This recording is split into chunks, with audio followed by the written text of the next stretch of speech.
안녕하세요.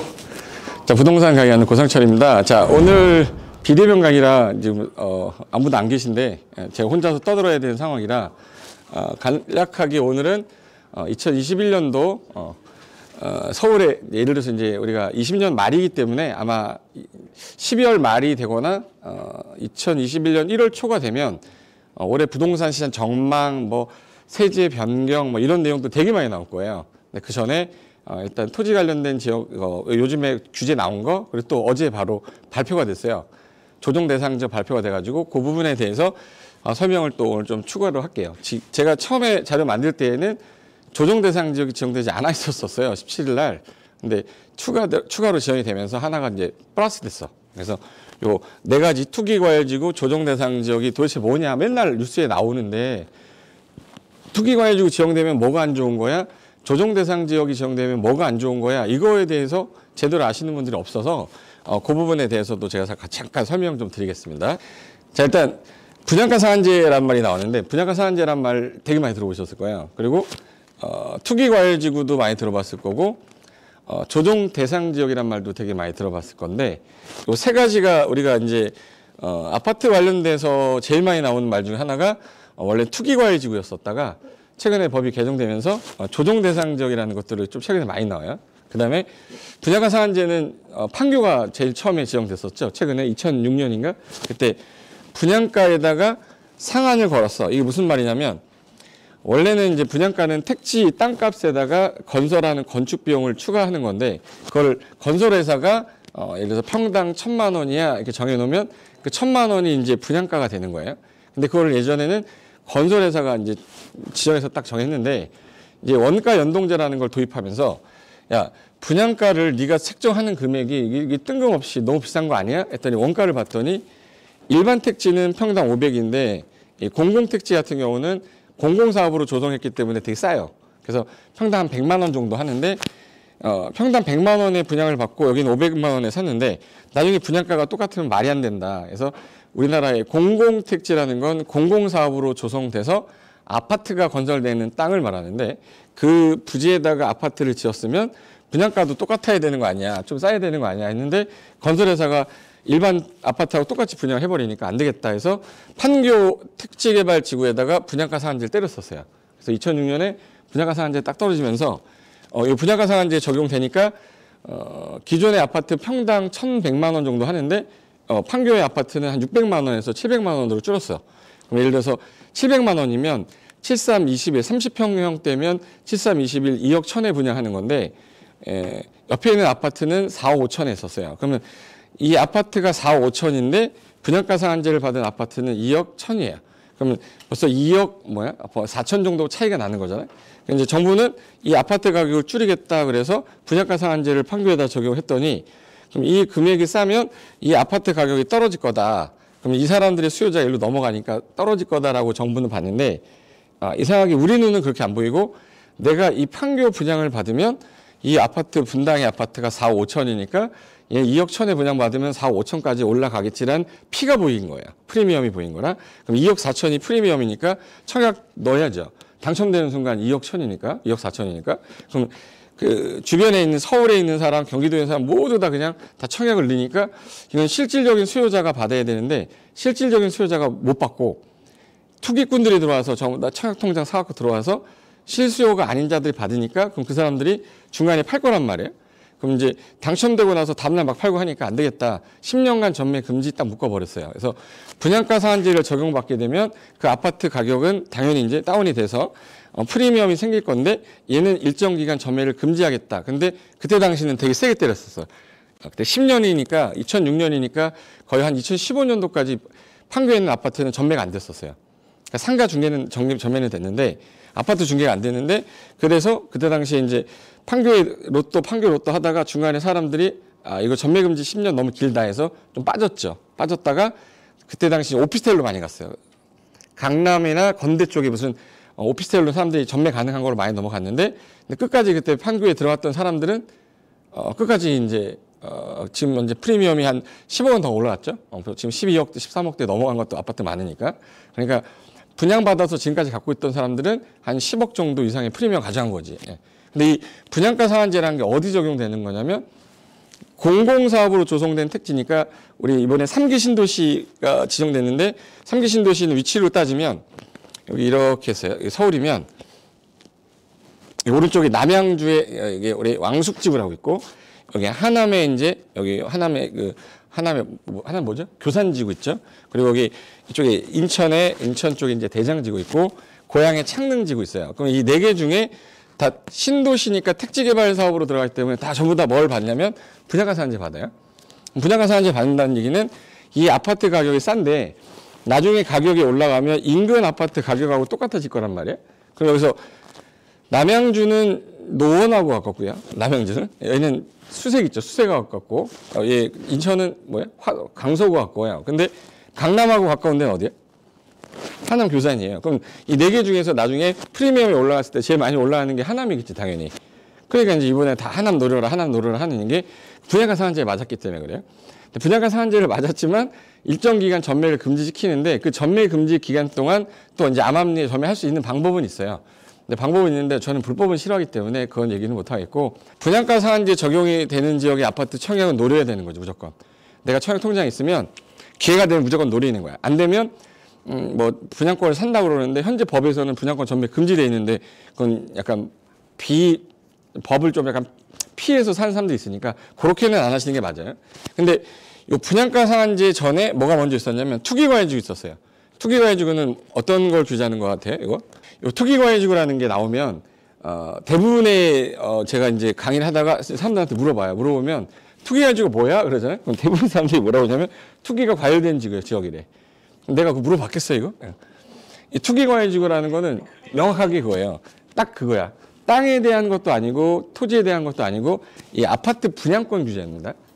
그러니까 분양권을 전매를 금지시킨 게 투기과열지구인데 예를 들어서 내가 청약 통장을 넣어서 청약 당첨이 딱 되면 당첨된 날부터 등기할 때까지 전매를 못하게 하는 게 투기과열지구예요. 그거 하나 기억해 두시고.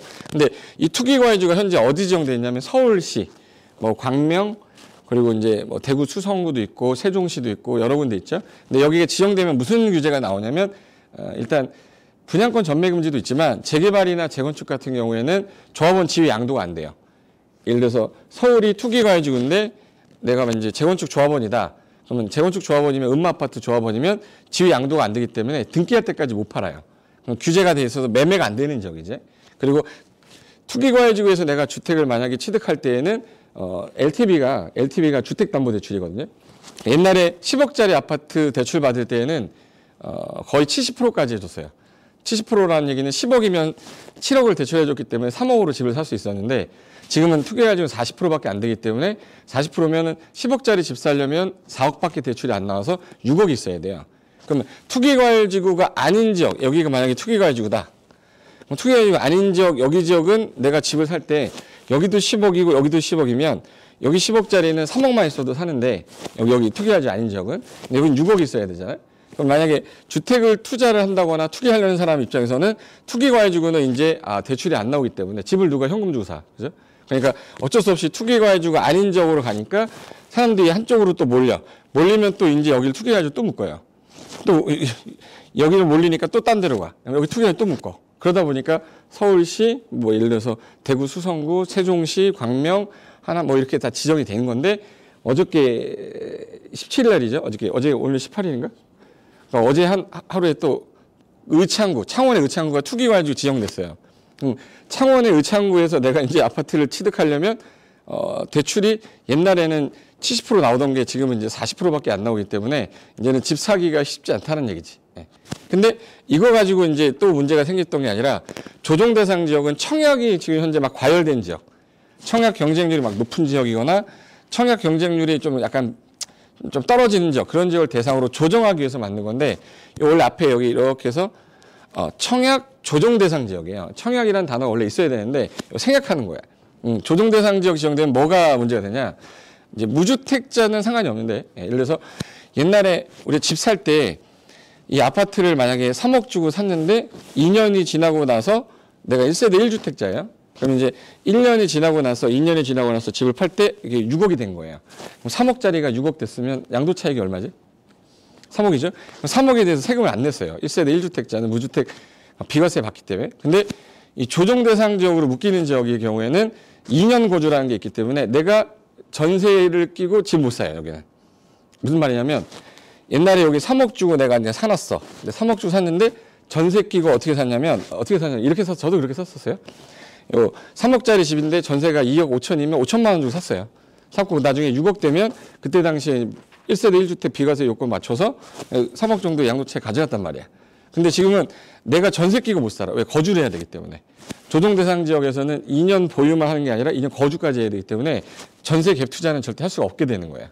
근데 그게 조정 대상 지역이 얼마 전까지 지난주까지 제가 이 자료 만들 때까지는 김포가 지정됐을 때까지를 토대로 만들었던 건데 어제 파주가 지정이 되는 바람에 이 자료는 파주가 이제 집 사라 지정되기 전에 빨리 사라라고 만들었던 자료예요. 근데 이제 집 사면 안 되는 거 돼버렸죠. 네. 그래서 이거 하나 보여드리고 갈게. 자, 이제 요거부터 할게요. 제가 이제 아파트 지역 중에서 요 빨간 색깔로 되어 있는 거, 여기. 요 빨간 색깔로 되어 있는 거, 요거 있죠? 요게 이제 투기과열지구고, 여기 보시면 노란 색깔로 되어 있는 게 이게 조정 대상 지역이에요. 조정 대상 지역인데, 김포까지는 그 당시, 즉 어저께 전까지는 김포까지는 지정돼 있었고, 요 파주가 지정이 안 돼 있었어요. 양주 옥정도 지정이 돼 있었는데 파주가 지정이 안 돼 있었어요. 그리고 세종시 같은 경우는 이렇게 해서 세종시 이렇게 지정돼 있었고 세종시 요 라인으로 지정돼 있었는데 이게 서울하고 경기하고 김포가 이게 지정되기 전에 김포가 지정되기 전에 그 조정 대상 지정되기 전에가 6월 22일인데 그때 당시에 이제 주간 아파트 매매 가격 변동률입니다.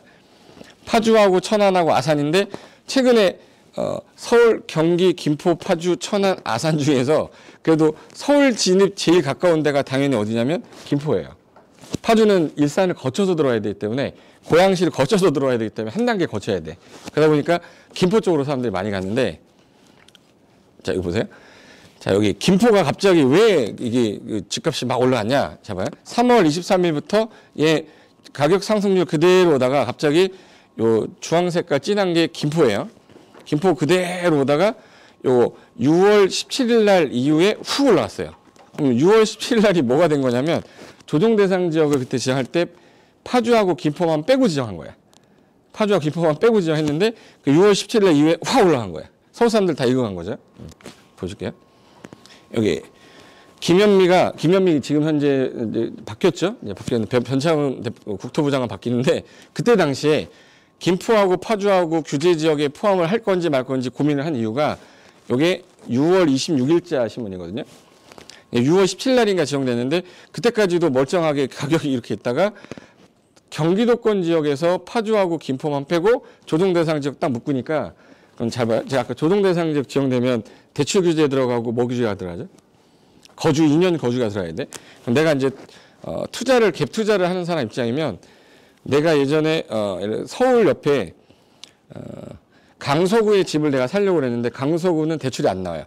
강서구 화곡동 쪽은 대출이 안 나와. 그래서 이 사람들이 이 근처로 가려고 했더니 마곡 쪽은 또 많이 올랐어. 그러면 갈 곳이 없는데 이게 규제 대상 지역에서 다 지정이 됐는데 이 김포만 뺐어요. 그러면 여기 수요자들 이로 점프한 거죠. 김포로 간 건데 김포가 지금 현재 조정 대상 지역이 아닐 때는 전세 가격이 여기 6억인데 전세가 6억인데 이 아파트 가격이 6억이었어요. 그럼 전세 들어가는 가격은 또 올라가는데 전세 물건은 없어.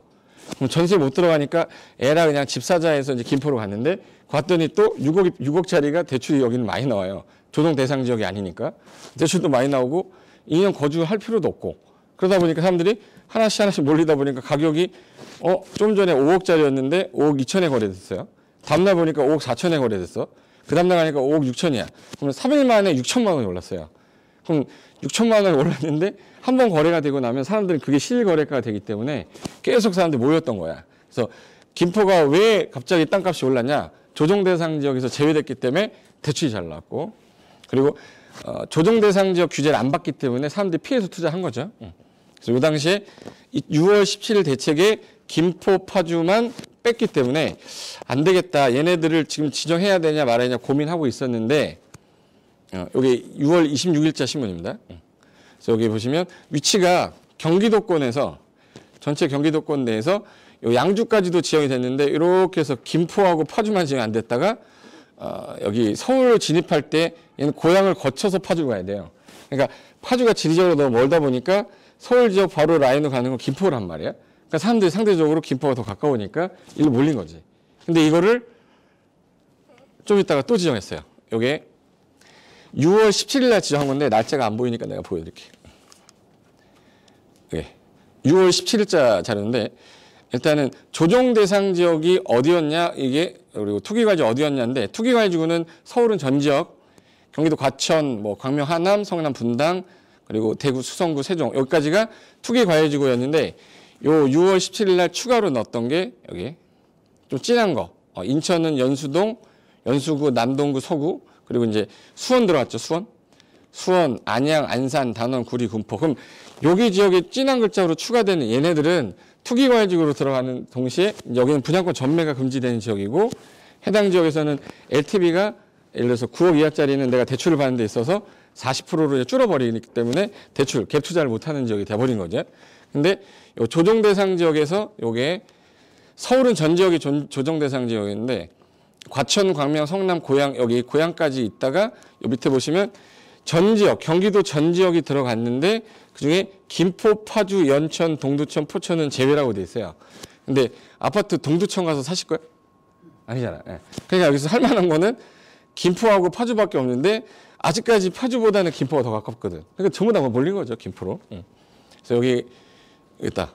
김포, 파주, 연천 등의 지역은 조정 대상이 아니고 그리고 6월 6.17 대책을 피해갈 수 있었기 때문에 이 대책 발표하자마자 김포 신도시 자체가 상승이 된 거죠. 넘어간 거지. 그러니까 우리가 쉽게 말하는 이제 풍선 효과라고 그러죠. 그래서 아직까지 김포는 좀 안전하다. 사람들이 인식이 된 거죠. 왜? 투자 전매 금지 기간도 좀 덜하고 대출도 잘 나오고 그래서 투자할 만하다. 이게 퍼지니까 이 사람들이 이제 그동안 김포 같은 경우는 별로 안 봤어요. 근데 갑자기 여기로 간 거야. 그리고 저평가돼 있기 때문에 차익은 나올 거다. 그래서 이것도 한강 센트럴 차익 1차가 그때 당시에 6월 17일 날 발표 직전에 3억 3,800인데 21일이면은 며칠이냐면 4일 지났죠. 4일 지나고 나서 1,200만 원 정도가 바로 올랐어요. 그러니까 일주일 사이에 5천 올랐지. 여기. 근데 이게 이제 6월 17일 날 발표된 이유인데 이게 최근에 또 여기 보시면 제가 지금 표시한 거는 여기 요 노란 색깔까지가 이렇게 조정 대상 지역이에요. 조정 대상 지역. 그럼 여기 파주 쪽하고 요 김포가 여기 딱 들어가 버렸죠. 예. 파주만 살았어. 그래서 제가 아파트 가격을 평균치를 한번 보려고 강북에서 강남으로 쭉 순서대로 이제 평균치를 한번 봤어요. 봤더니 양주, 의정부, 도봉구, 노원구 그리고 이제 강남구에 한데 의정부가 요 라인에 이렇게 해서 뭐가 지나가냐면 떨어졌다. 외곽순환 고속도로 지나가요. 요 지나가는 거 위쪽으로 의정부예요. 의정부고 여기가 양주야. 근데 여긴 평균 가격이 한 5천 차이 나는데 얘는 요 외곽순환 하나 들어오자마자 2배 올라가요. 창동하고 노원 같은 경우가 5억 1천이니까 2배야 거의. 근데 노원하고 여기 강남 같은 경우 옛날에 2배 차이였는데 지금 3배로 늘었어요. 예. 강남 14억입니다. 평균치가. 그래서 5억인데 여기 거의 15억이죠. 5, 35.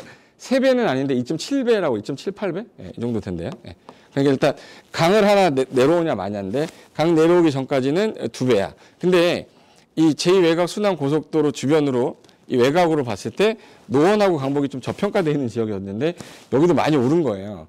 근데 이앤들이 갈 곳이 없으니까 일로 뻗어야 되는데 갈 곳이 바로 건너자마자 의정부인데 의정부는 느낌이 아직까지도 무슨 느낌이 많으냐면 군사 느낌이 많아요. 예. 근데 지금 군부대가 다 이전했기 때문에 그런 느낌이 없는데 저도 의정부에 군대에 있었기 때문에 위수 지역이 의정부였었어요. 예를 들어서 외박 나오면 저희 집이 잠실인데 여기서 의정부 나와가지고 잠실까지 가는데 1시간이면 가거든요. 근데 여기를 못 나가게.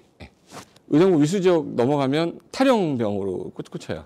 근데 이제 또 버스 타고 나가는 방법을 또 배워가지고 버스 타고 나왔거든요. 그러니까 초소 하나만 건너가면은 자유야, 자유. 그래가지고 헌병대마다 피하면 되니까 그래서 버스 타고 나왔었는데 요 하나 블록 딱 나오면 서울이거든요. 예전에는 의정부 가격이 지금 되게 저평가 돼 있는데 신도시인데 택지개발지구가 10년 이내, 15년 정도 이내 된 아파트는요. 가격이 지금 거의 노원 따라가고 있어요. 그럼 내가 만약에 아파트 산다 그러면 지금 양주 갈래요? 의정부시 갈래요? 그럼 당연히 어디 가야 돼요? 의정부 가야 되는데 예, 오래된 30년 이상 거 말고 택지 개발한 지 한 15년 정도 이내 된 아파트들은 제가 볼 때 3억에서 4억까지 갈 거야. 아직 프리미엄이 안 오른 지역이에요. 그럼 찾아내면 있어요. 그래서 얼마 전에 젊은 친구가 결혼할 건데 집을 사야 되는데 제 집을 마련해 보고 싶은데 현재 무주택자라는 거예요. 무주택자는 지금 집 사야 돼요. 1세대 1주택자는 2주택자들은 세금이 많이 나오지만 무주택자는 조정 대상도 상관없어. 어차피 내가 갭 투자 해가지고 갖고 있다가 팔면 되는 거니까. 그래서 최근 지역에서 서울 지역 주변에서 가장 외곽에 의정부하고 저 밑에 가면 의왕, 제가 봤던 게 의정부, 의왕, 그리고 부천 쪽하고 고향 앞쪽에 창릉 쪽에 아파트들이 좀 있어요. 걔네들 아직까지 평균 가격이 24평형하고 32평형대 아파트가 평균치가 한 2억 5천에서 2억 3천 정도예요. 근데 옆에 있는 아파트들은 전부 다 5억대란 말이야. 넘어가게 되면 최소한 1억에서 1억 5천에 피는 나올 거란 말이에요. 근데 그 정도 아파트는 갭 투자로 상관이 없다는 얘기지. 한번 볼까? 제가 여기 봤어. 방학동, 도봉동, 상계동, 호원동 보니까 일반적으로 여기 의정부 안에 보면 3억짜리 아파트, 새 아파트는 신규 택지 개발지구예요. 한 10년에서 15년 정도 된 애들은 아직까지 2억 원대가 있어요. 여기 의정부동 2억 2천에서. 그래서 여기 경기도하고 서울 북부를 따졌을 땐 2배 정도 차이 나는데 2배 정도 차이 나지. 예. 근데 아직까지 얘네가 이제 퍼져나가는 속도가 약간 느리긴 해도 거의 따라갔단 말이야. 김포나 예를 들어서 그 고양이나 저기 파주가 올라가는 것처럼 얘네들도 가격이 올라갈 가능성이 높기 때문에 파주가 지정되지 전 거 김포가 지정이 됐을 때 김포 지정되고 난 다음에 파주 가격이 어떻게 올랐는지 내가 보여줄게요. 근데 어제 파주가 지정되는 바람에 제가 지난번 할 때 파주 쪽이 지정이 안 돼서 파주 쪽 아파트는 빨리 매매하라고 무주택자들한테 했었거든요. 그래서 여기 핀셋 규제하면 풍선 효과 있어서 이번에 또 반복된다. 보시면 여기 파주 운정지구 들어가기 전에 고속도로 들어가면 이렇게 해서 이 안쪽으로 들어가거든요. 근데 여기 피모 아파트예요. 피면 뭐지? 푸르지오 아파트인데 여기 32평입니다. 여기 지정이 추가로 지정될 때 저기 김포만 지정이 됐고 파주는 지정 안 됐잖아요. 근데 이게 5일 만에 7,500만 원 상승했어요. 지금 한 달 지나니까 2억 2천까지 올랐어요. 2억 5천에서. 그래서 프루지오 84형이면은 전용 면적 84제곱미터니까 30평형대 아파트입니다. 요게 7억 9천이었어. 11월 9일 날, 그 당시에 조정 대상에서 추가 지정할 때, 그 김포 지정할 때, 7억 9천이었는데, 11월 4일이면 5일이잖아, 14일이면. 8억 6,500이면은 거의 얼마, 7,500 오른 거죠. 그래서 여기, 김포는 조정 대상 지역 지정이 됐지만, 파주는 집값 상승률이 높아졌다. 왜? 김포로 가던 길을 넘어간 거죠. 그래서 어떤 사람들이 그 파주는 뭐 나중에 집값이 안 올 거다 하는데 여기 GTX 들어가면서 이미 좀 올랐고 그리고 3호선 연장선 들어간다고 해서 또 올랐고 그리고 야당역 개통되면서 또 올랐고 계속 올랐어요. 근데 다른 애들이 오르는 것만큼 많이 못 올랐기 때문에 안 보였지 그래도 한 3억짜리 아파트가 지금 거의 6억대나 가니까. 그리고 여기 요거 지정되자마자 김포 같은 경우는 지난주 지정되기 전에는 거래 아파트 가격 상승률이 2.7인데 훅 떨어졌죠. 대신에 요게 김포 지정되면서 파주는 이제 바로 그냥 1.6% 정도 상승이 된 거고. 그럼 이제 조정 대상이 지정된 지역하고 안 된 지역을 비교한 거예요. 자, 여기 조정 대상 지역이 해운대구가 지정이 딱 됐는데 지정 딱 되고 나서 그 바로 이제 아파트 가격이 훅 떨어졌고 대구 수성구 같은 경우도 지정되면서 떨어졌는데 똑같은 조정 대상 지역이 아닌 지역이야. 부산 바로 옆에 있는 진구는 조정 대상 지역이 아니에요. 가격이 오른 거고 대구 수성구는 지정이 됐는데 여기 달성은 지정이 안 됐어요. 그럼 얘는 바로 올라간 거야. 그래서 결론은 이제 일로 튄 거죠. 풍선 효과 대표적인 사례지. 그래서 비규제 풍선 효과에 돈 뭉치 풀리는 파주 아파트 한 단세 2억 급등이라는 게 아까 그 말한 지역이에요. 요 신문이 11월 27일이니까 일주일 된 거죠. 자 봐요. 11월 27일 일주일에서 2주 전에 찍은 거니까 요거 나오면서 조정 대상 지역 지정 요건이 있어요. 조정 대상 지역은 국토부 장관만 지정하는데 1개월 직전월 2개월 사이에 매매 가격 상승률이 2배 이상 올라갔다. 그럼 또 청약 경쟁이 높아졌다. 그러면 지정할 수 있는데 그 지정 요건에 맞아가지고 이제 지정이 된 거예요. 그래서 이제 요건 이제 어제 신문이에요. 그 자료 없을 거예요. 내가 오늘 와서 넣은 건데 12월 17일이라고 돼 있죠. 네. 그래서 여기 경기도 파주, 부산, 대구 36구 조정 대상 지역을 신규 지정했다라고 해서 어저께 지정된 거지.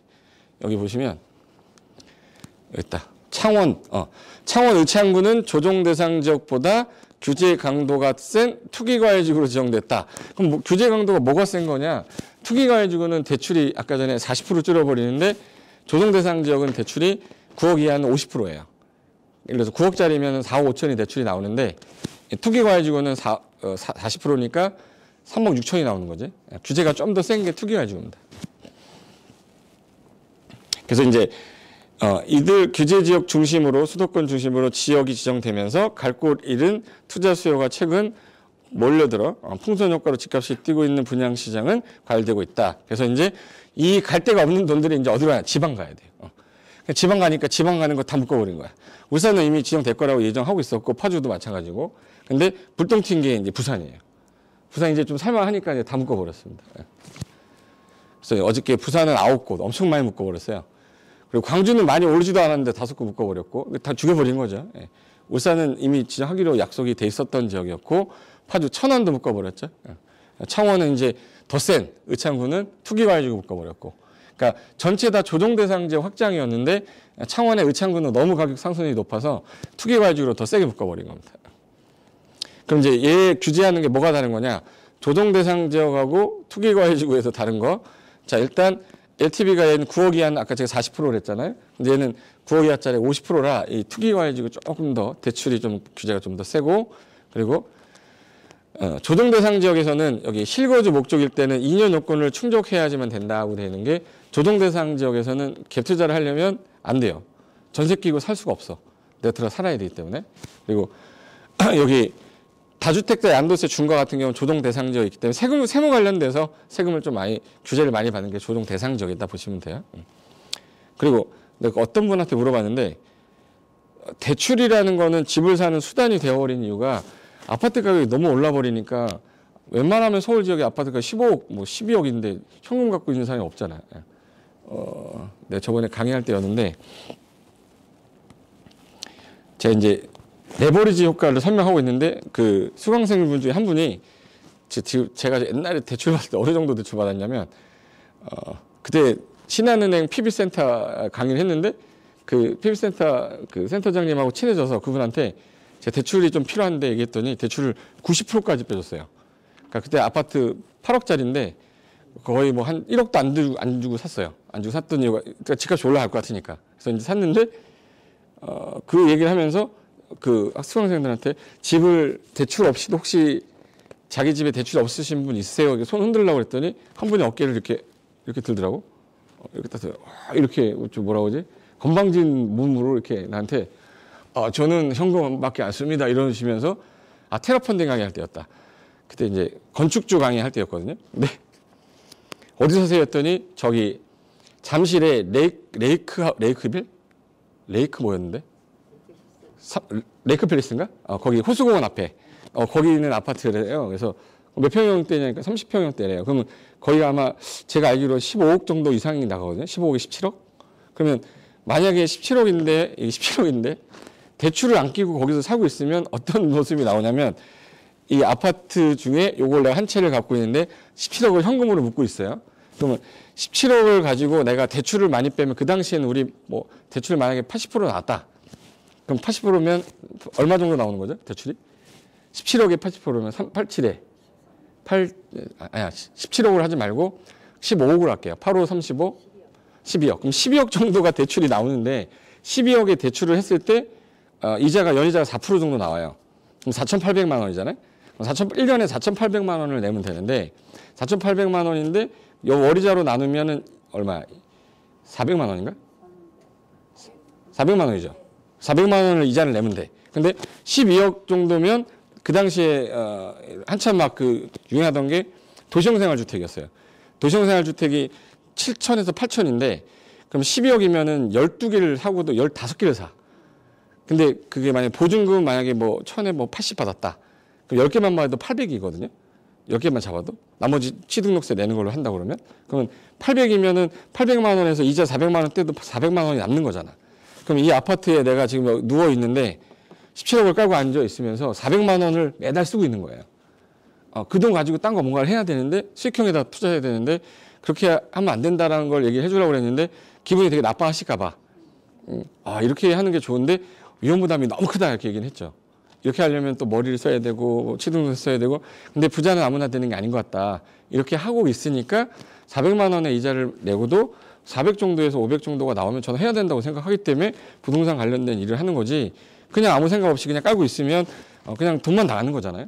그래서 저는 어느 정도의 대출은 약간 있어야 되되 저처럼 이상하게 90%는 하지 말고 그래도 한 60, 70% 정도는 대출을 껴도 상관이 없다. 그 얘기하면서 그분한테 막 얘기했더니 좀 약간 어깨가 내려갔어요.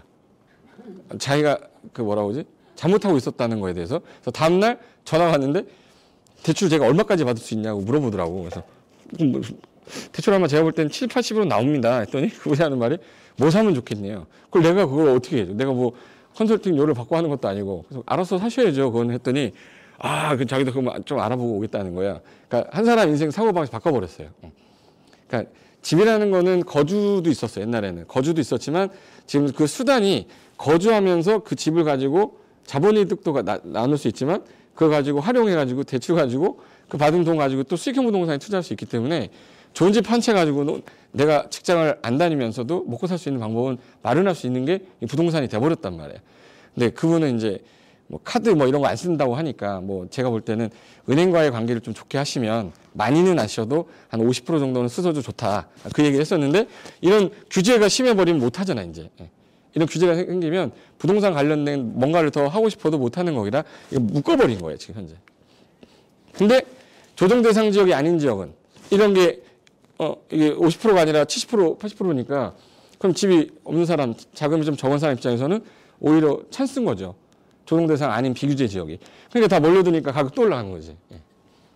제가 볼 때는 전국이 아마 좀 있으면 이 문재인 정권 얘기하면 안 되는데 끝나기 전까지 전국이 아마 조정 대상 지역 될 거예요. 이렇게까지 세게 얘기하면 안 되고 몇 군데 빼고는 조정 대상 지역 웬만하면. 그러면 이제 그 조정 대상 지역에서 좀 있으면 뭐가 되냐면 아까 해운대 같은 경우가 조정 대상 지역 묶었다가 해제됐거든요. 결론은 뭐냐면 지정돼가지고 집값이 이제 너무 올라가니까 이걸 해제시켰어요. 지정했어. 그래서 안정이 되니까 풀었어요. 그래도 또 올라가. 그럼 또 묶었어요. 그럼 이제 해제되는 지역은 사야 되는 거야. 조정 대상 지역에서 해제될 지역들이 나올 거란 말이에요. 그럼 어제 발표한 거랑 기존에 있던 지역에서 조정 대상 지역 해제 요건이 있어요. 일정한 요건에 해당되면 국토교통부 장관은 주거정책심의위원회 심의를 거쳐 해제할 수 있다 이렇게 돼 있어요. 그런 지역이 오히려 이제 투자 대상 지역이 되는 거야. 그래서 옛날에 그 해운대가 막 해제가 될 때 이거 나중에 다시 묶일 가능성은 있다. 근데 묶이기 전에 미리 매수를 해야 가격이 또 올라갈 때쯤 되면 또 묶일 거다. 근데 그게 요차없이 또 지정된 거잖아. 그럼 얘는 계속 반복이 되는 거기 때문에 분명히 이제 파주 좀 있다가 저거 해제되거든요. 김포가 제일 먼저 해제될 거야. 그럼 이제 해제되면 이제 또 올라가요. 어디가 먼저 해제되는지는 모르겠는데. 그리고 요거는 이제 젊은 친구가 저한테 질문했던 건데 제가 5천만 원 정도 모았는데요. 현재 무주택자래. 일단 무주택자 명의 있으면 써먹어야 돼요. 여기 혹시 무주택자 있으시면 친하게 지내야 돼. 반반씩 해가지고 요거 무주택자고요. 네, 정말 저는 수도권에 집을 살 수 없을까요?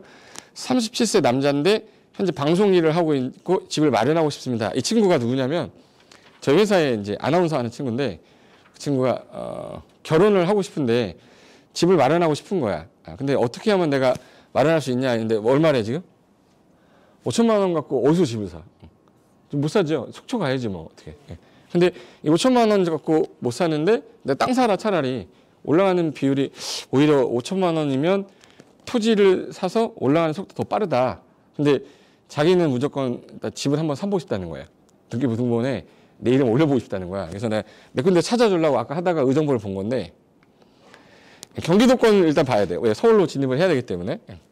그래서 아까 의정부 쪽 주변에 가니까 제가 2억짜리 보시면 1억 9천, 2억 4천, 3억 4천, 3억인데 일단은 여기가 전철, 어령역이라는 역에서 전철역에서 요로 쭉 가면 내가 볼 때 한 1분, 2분 정도? 이분 정도 단지 안으로 들어가겠더라고. 근데 여기 1억 9천이에요. 그리고 여기는 2억 8천이고. 근데 여기 1억 9천, 2억 8천인데 이 아파트는 지금 지은지 15년 정도 됐기 때문에 아직까지는 괜찮을 것 같아서 여기다 2006년도에 진 거라 15년짜리예요. 근데 매매 가격이 2억 7,300이었는데 그럼 2억 7,300인데 전세 끼워야죠. 집을 사보고 싶다고 그랬으니까 전세 끼고 갭 투자로 가야 돼. 무주택자니까 상관없습니다. 그러면 전월세 할 때 여기 월세 얼마인지 한번 보려고 했더니 2억 4천이에요. 그럼 차익이 얼마냐면 3,300이죠. 그럼 지금 5천 있으니까 살 수 있겠네. 물론 등기 비용도 나가야 되니까. 그래서 그럼 너 이렇게 하자. 이게 가격 올라가는 게 봐요.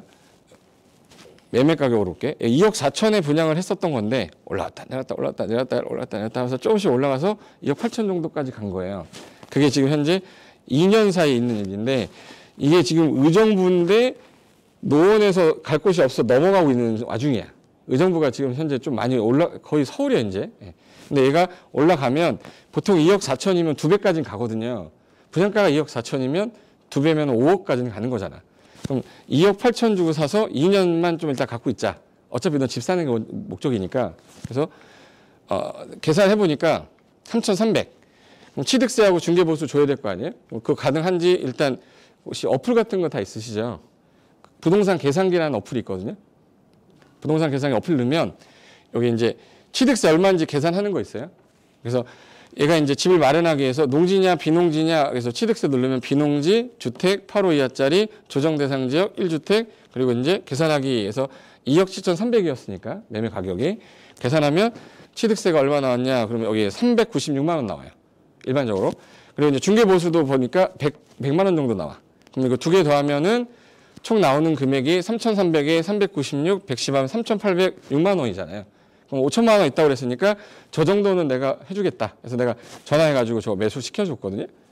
일단은 5천만 원 가지고는 갭 투자할 수밖에 없어. 내가 현금 지고 할 수 없으니까. 그리고 임대차 3부 필요 없어. 일단 네 이름을 사놓고 파는 거는 전세끼리 팔면 되니까 상관없다. 그래서 일단은 경험 삼아 한번 해봐라. 그래서 5천만 원 정도 있는 사람한테 이거 해줬는데 제가 땅을 샀을 때는 차익이 이거보다 더 높을 수도 있다라는 걸 보여줬어요. 아까 2억 정도 예상했잖아. 근데 신도시 지역에 특정 신도시 입구로 들어가는 주변 도로 낀 대지 가격 상승률은 15배에서 20배예요. 근데 2배잖아. 근데 토지는 처음에 안 보이기 때문에 안 사는 거거든. 뭐 무형의 재산이니까 뭐 건물이 있는 것도 아니고 땅 사람 모르겠어? 묶이는 거 아니야? 겁이 나서 못 사는 거거든. 내가 세종시 아파트도 이제 보여준 이유가 뭐냐면 최근에 아파트 가격이 제일 많이 오른 지역이 세종시이기 때문에 세종시 아파트는 절대 5천만 원어치 못 삽니다. 그럼 세종시에를 못 들어가면 세종시하고 근처에 있는 아파트를 가야 돼요. 세종시에 가장 가까운 데가 독합도시에 가까운 데가 조치원이에요. 조치원이에요. 그럼 조치원을 가면 조치원이 있어요.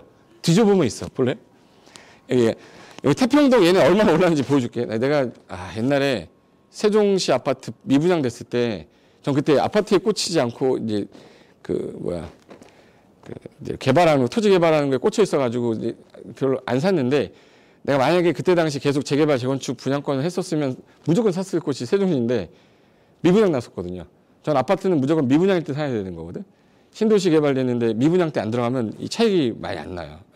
내가 분양 가격이 얼마였냐면 4억대였는데 지금 11억이거든요. 그냥 대충 찍은 거야.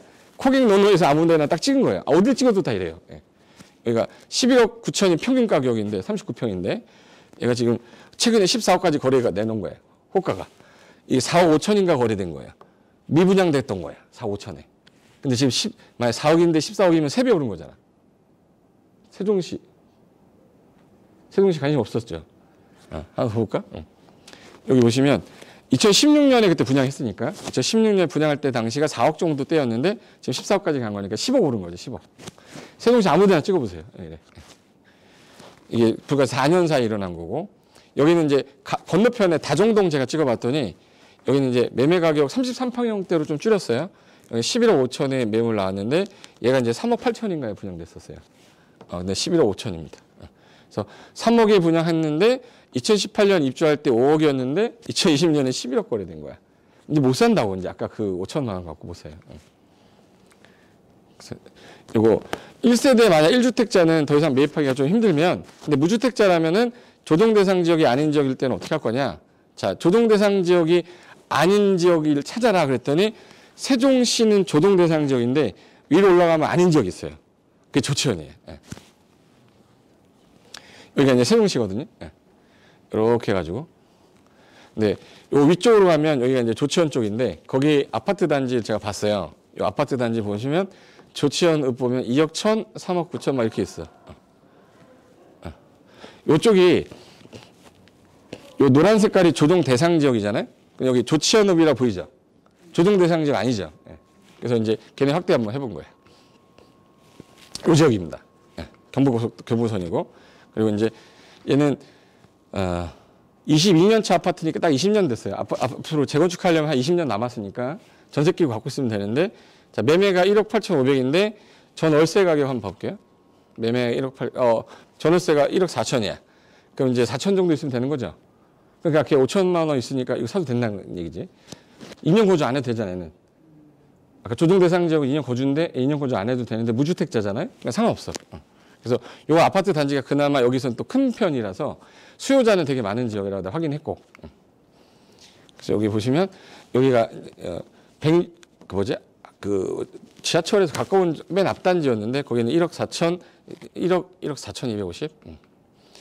자, 여기는 이제 건너편 쪽에 있는 아파트 단지인데 여기는 좀 새 아파트예요. 아직까지는 새 아파트. 20년이 안 됐어. 14년 정도 됐어요. 14년이면 아직까지 새 아파트인데 여기 2억 7,400인데 전세가 2억이니까 얘는 7천 정도 있어야 되는 거죠. 예. 그죠? 그러니까 여기는 조정 대상 아닌 비조정 대상 지역이고 세종시에서 들어갈 수 있는 없는 인구들이 어쩔 수 없이 조치원으로 와요. 그리고 세종시의 특징이 뭐냐면 행정중심 복합도시에는 술집이 없어요. 술집을 못 들어가게 해놨어요. 교육 관련된 거라 그러니까 유흥주점이 없기 때문에 전부 다 조치원으로 와요. 그런 데서 유흥주점 이건 그런 건 좀 그렇다. 그런데 장사 잘 된대. 예. 그리고 이제 하나 더 볼까? 그럼 여기서 아파트 가격이 이제 올랐어. 그럼 아파트 가격이 오르면 이 아파트가 22년 됐고 35년 됐고 40년이 됐는데 아파트 가격이 오른 겁니까? 땅 가격이 오른 겁니까? 45년 된 아파트 가격이 오른 게 아니잖아요. 땅 가격이 오른 거예요. 세종시라는 메리트가 있었던 거기 때문에. 그래서 아파트 가격이 오르면 주변 토지 가격이 어떻게 되냐 보여줄게요. 토지 가격 상승률 이렇게 가면 주택 가격 상승률 이렇게 가요. 그래서 주변 지역에 개발 가능한 토지에 관심 두는 게 난데 자 우리가 가만히 있으면 토지 가격이 올랐던 이유가 가만히 있는데 정부가 정책에 따라 신도시 만들었대요. 그래서 아까 3기 신도시 할 때 제일 투자 가치 높은 지역이 어디라고 그랬죠? 하남이라고 그랬잖아. 2019년도 1, 4분기, 4, 4분기 통틀어서 제일 땅값 많이 오른 데가 하남이에요. 땅값이. 걔는 지적만 했는데 땅값이 올랐어. 아무도 안 했거든요. 보상도 안 나왔는데. 근데 보상 나오긴 하면 더 올라, 이제 거기는. 왜? 내가 보상금을, 예를 들어서, 하남 지역입니다, 여기가. 하남 지역인데, A가 땅을 갖고 있었는데, 옛날에 한 30년 전에 땅을 살 때 1억 주고 산 거예요. 지금 40억이 나온 거야. 그럼 양도 차익이 얼마죠? 1억 주고 사서 41억이 나왔어. 40억이 양도 차익이면은 40억을 이제 받아요. 40억 받아가지고 막 가면 잡아당겨요. 왜 당기냐면 세금 내라고. 양도세 내야 돼요. 그럼 이 비사업용으로 쓰면 50% 내야 되거든요. 그럼 20억을 세금으로 내야 돼. 20억으로 세금 낼래? 아니면 대체되는 토지를 매입해서 세금 줄일래요? 세금 줄여야 되잖아. 그러니까 이 사람들은 보상금 받으면 대체 토지 취득해요. 그럼 이 사람들이 하남 있다가 저기 속초 갈까요? 하남 주변으로 간단 말이야. 이 사람들은 아파트 분명히 미래나 판교나 이쪽에 아파트 살 거고 하나 그리고 주변에 땅 사야 돼요.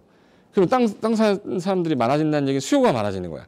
수요가 많아지면 가격은 올라요. 그럼 하남시 주변 땅값은 또 올라갈 거야. 그럼 그 전에 매입을 해둬야 그 사람들한테 팔 거 아닙니까? 예. 그래서 이 정책 변화에 따라 내 땅이 갑자기 땅값이 올라가는 경우가 많기 때문에 나는 어떻게 움직일 건지를 생각해야지 정책을 비난하고 있으면 안 돼요. 예. 이번에 뭐 변창근 국토부 장관이 나왔으니까 뭐 새로운 거 안 나와. 다 똑같아요. 누가 오든 정책은 항상 비난을 받게 돼 있어요. 왜? 좋은 사람들은 얘기를 안 하고 안 좋은 사람만 얘기하기 때문에 비난만 받게 돼 있어. 좋은 사람들은 티내면 욕먹으니까. 예. 그러니까 웬만하면 정책에 따라 움직여야 된다는 거야. 비난하지 말고 움직여야 됩니다. 그리고 투기과열지구라는 제도를 왜 만들었는지, 아까 조정대상 지역을 왜 만들었는지 배경하고, 그럼 어디를 지정할 거고 어디가 해제될 건지에 대해서 제대로 알면 재밌어요, 이거. 내가 재테크할 때도 도움 많이 될 거고. 그리고 내가 젊은 애들 인생을 되게 많이 바꿔놨거든요. 저 상담을 많이 하니까 제 제자들 중에 30대 중후반, 초반 엄청 많잖아요. 걔네들 집 사고 나서 저한테 뭐 차는 안 사줬지만 그래서 선물도 많이 받잖아요. 근데 선물 받으려고 그러고 한 건 아니지만 걔 인생에 있어서 집이라는 걸 처음 샀는 데 있어서 도움을 준 사람인 거잖아. 땅을 사는데 도움을 준 사람이다 보니까 제가 뭐 하자 그러면 그냥 매기신이죠. 예. 그러니까 곧바라고 그러죠. 곧바. 아, 이것도 곧바란 단어 써도 되나? 고상처 빠라고 그러는데 그게 도움이 됐던 건 그 사람들이 또 주변에서 되게 이렇게 잘해줬고 잘해주니까 또 더 좋아지는 건데 그 사람 인생을 악의 구렁텅이로 넣었으면 제가 이 자리에 못 있죠. 예. 악의 구렁텅이로 하고 돈 다 쓰고 나 사라졌으면 강의 못 하죠. 예. 그래서 여기 토지 가격 상승 가장 원인 중에 하나가 저는 내가 한 7가지 써놨는데 이 중에 제일 땅 가격에 큰 영향 주는 게 3번이었어요. 국가 정책이었습니다. 근데 국가 정책이 바뀌면서 여기 기본 계획도 바뀌고 국가 정책에서 산업단지 일자리 만들고 국가 정책에 따라 철도 도로망이 개통되고 하는 거라 이 정책이 가장 주 목적이에요. 근데 국가 정책을 내가 만약에 볼 수 있는 사람이면 뭐 다 투자했겠죠. 그리고 총알이라는 게 한계가 있지 않습니까? 내가 갖고 있는 여유 자본은 이만큼인데 어차피 예산은 딱 끝나는 건데 어차피 나는 더 이상 뭐 자본을 끌고 올 수가 없는 상황이에요. 그러면 그 사람들은 사놓고 기다리고 있지 그거 가지고 사람들한테 얘기하지 않아요. 근데 강연하는 사람들은 뭐 중간중간에 그런 얘기를 좀 해줘야 사람들한테 도움이 되니까 얘기를 하는 거지만 자기가 산 지역 얘기를 하는 거는 팔려고 하는 사람들이고 투자해놓은 사람들은 그런 얘기 제가 언급 안 해요. 잘. 그리고 이 국가계획이라는 게 국토종합계획에 가면 이거는 제 카페 가면은 네이버에 고상처 카페라고 가시면 국토종합계획이라고 다운받을 수 있게 해놨거든요. 거기 다운받으시면 책자로 한 요 정도 돼요. 근데 거기 언급이 많이 되는 지역은 무조건 땅을 매입해두면 10년 뒤에는 효과 있을 거야. 근데 제가 제일 많이 거기 봤던 단어가 세종시가 되게 많고요. 오송 되게 많이 나와. 그리고 이제 충북 제천이 이렇게 많이 나오는지 몰라. 제천도 많이 나오고요. 수원도 되게 많이 나오고 파주 되게 많이 나오고 평택도 많이 나오고 그 지역이 계속 책 읽다 보면 자꾸 눈에 띄는 단어들이 있어요. 걔네들 다 개발 계획이 있는 애들이거든요. 그리고 교통 계획도 다 있고. 그래서 이 국가 정책에 관련된 좀 약간 계획 좀 많이 보시고 내가 매입하려는 도시가 평택이다. 평택 도시기본계 어떻게 되는지 한번 보시고 그쪽 안에 일자리가 어디가 많이 되는지 지금 현재 동탄 쪽에서 이제 화성이 좀 동탄으로 좀 많이 커졌지만 화성은 동탄만 있는 게 아니에요. 봉담이라든지 이런 데는 땅값이 엄청 많이 올 가능성이 있는 지역이라 사람들은 전부 다 아파트 동탄만 보고 있는 건데 그 외에 토지 가격은 2~3배 이상 올라가고 있는 데는 오히려 봉담 쪽의 화성이에요. 예. 평택이 너무 많이 올랐고. 그러니까 이제 산업단지가 제일 많은 데가 어디야? 그럼 경기도의 화성이에요. 산업단지 제일 많은 화성, 2등이 평택. 대규모는 평택이죠. 그리고 밑으로 좀 내려가면 천안도 좀 있고. 그러면 산업단지가 많다는 얘기는 일자리가 많다는 얘기인데 1인 가구 일자리가 많은 지역은 천안 쪽이 많아. 그럼 천안은 1인 가구 많으니까 다가구 다중주택이 잘 돼. 근데 평택은 가구가 나려와, 가구가. 그럼 거기 다세대나 연립 빌라가 많이 잘 돼요. 그 지역 특성에 따라 약간 다르더라고. 그러니까 이제 요거 다 여기서 표시되는 것들이 다 따라가는 건데 대기업 가는 데 가야 되죠. 대기업. 삼성전자, 현대자, 기아차, 뭐 향남 같은 데 제약회사 되게 많아요. 이런 기업체 들어오기 때문에 기업체가 들어오면 임원진들이 들어와요. 임원진들이 들어오면 아파트가 필요할 수밖에 없기 때문에 이런 지역들이 그런 지역들이었고 그다음에 이제 화성이 최근에 10년 동안 인구 증가율이 되게 높아서 지금 80만 명까지 올라갔어요. 옛날에 우리 화성 그러면 무조건 형숙이 이뻤다 뭐 그거 있죠. 그 뭐지? 살인의 추억. 살인의 추억. 그때 한번 형숙이 이뻤다 해서 한번 푹 떴잖아. 그때 뜬 이후에 화성은 아직 우리 머릿속에 살인사건만 나오는데 살인사건 끝난 지가 20년이 지났습니다. 근데 아직도 화성을 그렇게 생각하시면 안 돼요. 그러니까 전 세계에서 가장 유명한 신문 중에 예언하는 그 신문에 전 세계에서 앞으로 가능성 있는 도시 10개의 도시를 뽑았는데 1위가 우리나라가 아니고 우리나라 3위였는데 그 3위가 화성이었어요. 3위가 우리나라 화성. 살기 좋은 도시 최고의 도시 해가지고 화성시가 3위였어. 나중에 한번 찾아보세요. 화성이 뭐 어떤 게 있는지. 땅덩이가 평택보다 더 커요. 바다도 끼고 있어. 그리고 옆에 공장 있어. 일자리 있어. 그리고 경부고속도 지나가. 뭐 자리 위치는 너무 좋지. 그리고 서울하고도 가깝죠. 평택보다 훨씬 가깝거든. 애매해요. 이게 평택은 좀 멀어 생각보다. 평택의 경우는 이제 개발 계획이 너무 많이 발표되는 바람에 개발 계획이 총 18개 나왔어요. 한 번에. 그러니까 이제 눈 뒤집어졌죠. 제 목소리가 그때 하도 평택 해가지고 4년 전에 잠자고 일어나면 평택 이랬었어요. 평택이 너무 좋아가지고. 오죽하면 내가 거기다 학원 차렸겠어. 평택에 학원 차렸어요. 그 지역의 그 땅 이런 거 보려고. 근데 너무 많이 올라 버리니까 약간 약간 조정 상태인 것 같아. 약간 있다가 시간이 지나면 또 올라가요. 이건 기억하실 게 삼성전자 주식이 예전에 12만 원 할 때 있었어요. 근데 그 당시에 12만 원이면 되게 비싼 거였거든요. 그래서 12만 원 비싸서 잠깐 말까 고민하다 안 산 사람 있어. 근데 한 3년 정도 지나다가 50만 원이 됐어요. 그럼 내 머릿속에 얼마가 남아있어요? 12만 원 남아있는 사람은 50만 원일 때 절대 못 사요. 근데 지금 200만 원 넘었는데. 근데 그 50만 원일 때 샀었어야 되는데 사람이라는 게 이제 잘 될 거는 뻔히 알아. 삼성이 잘 될 건 뻔히 아는데 너무 많이 올라서 먹을 게 없을 거라고 생각하니까 포기했는데 200까지 갔단 말이야. 평택은 너무 많이 올랐지만 아직까지 입주가 하나도 안 됐어요. 들어오진 않았어 아직. 근데 그 상태에서 올라갔기 때문에 사람들이 없으니까 아직 안 올라가고 있는 건데 입주가 되고 완료가 되면 또 올라갈 가능성이 있는 곳이기 때문에 잠재적으로 봤을 때 제가 화성하고 평택은 괜찮다고 보는 거예요. 그리고 이거는 이제 GTX 노선 예전에 했었으니까 안 할게요. 제가 아까 말했던 하남 교산지구 여기가 서울 인접 지역에 아까 얘네가 전부 다 택지개발지구라 분양가 상한제 받는다고 그랬죠. 분양가 상한제를 받으면 청약을 넣었을 때 좀 저렴한 금액으로 아파트를 받아. 대신에 이 아파트 옆에 있는 아파트랑 가격이 비슷해질 건데 과천은 뭐 서울이니까 서울특별시 과천 구잖아요. 근데 여기 하남 같은 경우는 옆에가 이제 바로 잠실이기 때문에 잠실 쪽이나 뭐 이런 강동, 송파 이쪽에 연접이 되어 있기 때문에 그쪽 아파트 가격이랑 유사하게 따라갈 거기 때문에 여기 괜찮다는 거고 여기가 지금 2022년 내년 말에 21년 말에 아마 그 청약 넣을 것 같은데 확정된 건 아직 없더라고요. 자, 그러면 이제 제가 여기서 보여줄게요. 내가 어떤 분한테 물어봤어요. 저 땅 어떤 땅 사고 싶어요 했더니 땅이 없다는 거야. 천지가 땅인데 이거. 어떤 땅 사고 싶냐 했더니 이건 운동장이고 이거는 공원이니까 나머지는 땅이 없다는데 여기 오래된 건물들이 있어요. 40년 뭐 50년 된 아파트들 있고 이런 것들은 다 땅으로 봐야 돼요. 예를 들어서 39년 된 단독주택이 있는데 그 집에 살려고 사는 게 아니라 그 집 철거하고 새로 지려고 사는 거죠. 그러니까 토지로 봐야 되는데 사람들이 토지로 안 보고 건물로 보는 거야. 건물로 보니까 문제인 거지. 그래서 나대지라고 하면 우리가 순수하게 알고 있는 요거만 나대지라고 보시면 안 되고 요 39년 된 요 단독주택이 있는 요 땅도 나대지예요.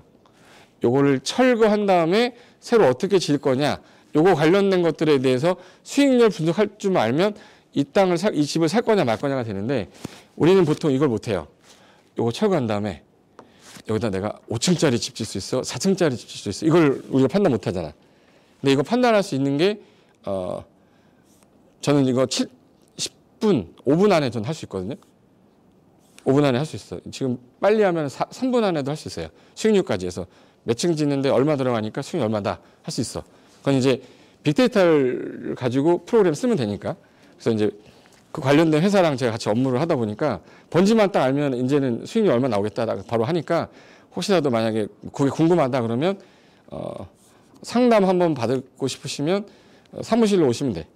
내가 만약에 그런 거를 좀 해보고 싶다 그러면 상담 받고 오시면 되고 이런 것들을 못 하니까. 근데 얘가 5억에 나왔대요. 근데 나대지는 4억에 나왔대. 근데 얘는 위치가 별로 안 좋은데 얘는 건물이 있는데 5억이야. 그러면 여기다가 건물을 지었을 때 4억을 투자해서 지었을 때랑 이거 철거하고 나서 5억 주고 사서 지었을 때랑 수익률이 얘가 더 높았던 거예요. 그럼 얘 샀어야 되잖아. 근데 수익률 분석 안 해본 사람은 싸니까 이걸로 가요. 나중에 건물 짓다 보면 일조 제한이라는 것도 있고요. 주차장 문제가 걸려서 똑같은 땅이지만 나중에 짓고 나면 얘가 더 많이 짓는 땅이었었어요.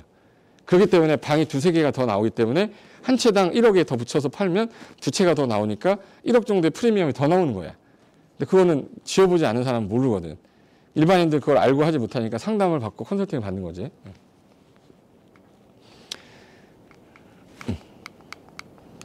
배터리가 나왔나? 됐다. 제가 하나 보여줄게. 요 전국 땅 중에 2012년도에 땅값 제일 많이 올라가는 시가 어디 같아요? 세종시야, 세종시. 2013년도. 세종시예요. 네, 보여줄게. 2012년도부터 쭉 해서 이제 20년 올해까지 땅값 제일 많이 올라간 1위가 세종시였고요. 13년 세종시고, 14년 세종시고, 15년은 2위였어. 왜? 대구 테크노폴리스가 1등이었어요. 대구. 그 다음에 16년에도 2등이었었는데, 요때 16년도는 제주도 있죠, 제주도가 1등이었어. 그리고 17년도에는 다시 1등으로 올라왔습니다. 그리고 18년 문재인 정부 들어와서 계속 1등이었다가 19년도에는 서울시 땅값이 너무 많이 올랐죠. 집값이 올라와서. 서울시한테 잠깐 뺏겼다가 다시 1등. 그럼 얘는 지금 현재 거의 10년 동안 1등 아니면 2등 하네요. 세종시는. 그럼 이제 이걸 봤는데 그럼 제2의 세종시는 나올 거 아닙니까? 세종시는 뭐 어떤 도시인데 국가가 행정중심 복합으로 기능을 넣는 일자리 도시예요. 일자리 만들어지는 지역의 땅값은 무조건 올라간다는 얘기잖아, 이거. 눈에 보이는데 뭐. 그럼 세종시 못 들어가면 세종시 언저리로 가야지. 그래서 아까 제가 조천 얘기한 거고. 그럼 이제 요거 볼까요? 2012년도 말고 2011년도에 1등 한 애가 있어요. 2011년도에 1등 한 애. 누굴 것 같으세요? 2011년도에 토지 가격 가장 많이 상승한 지역이 있었어. 네, 힌트 줄게요.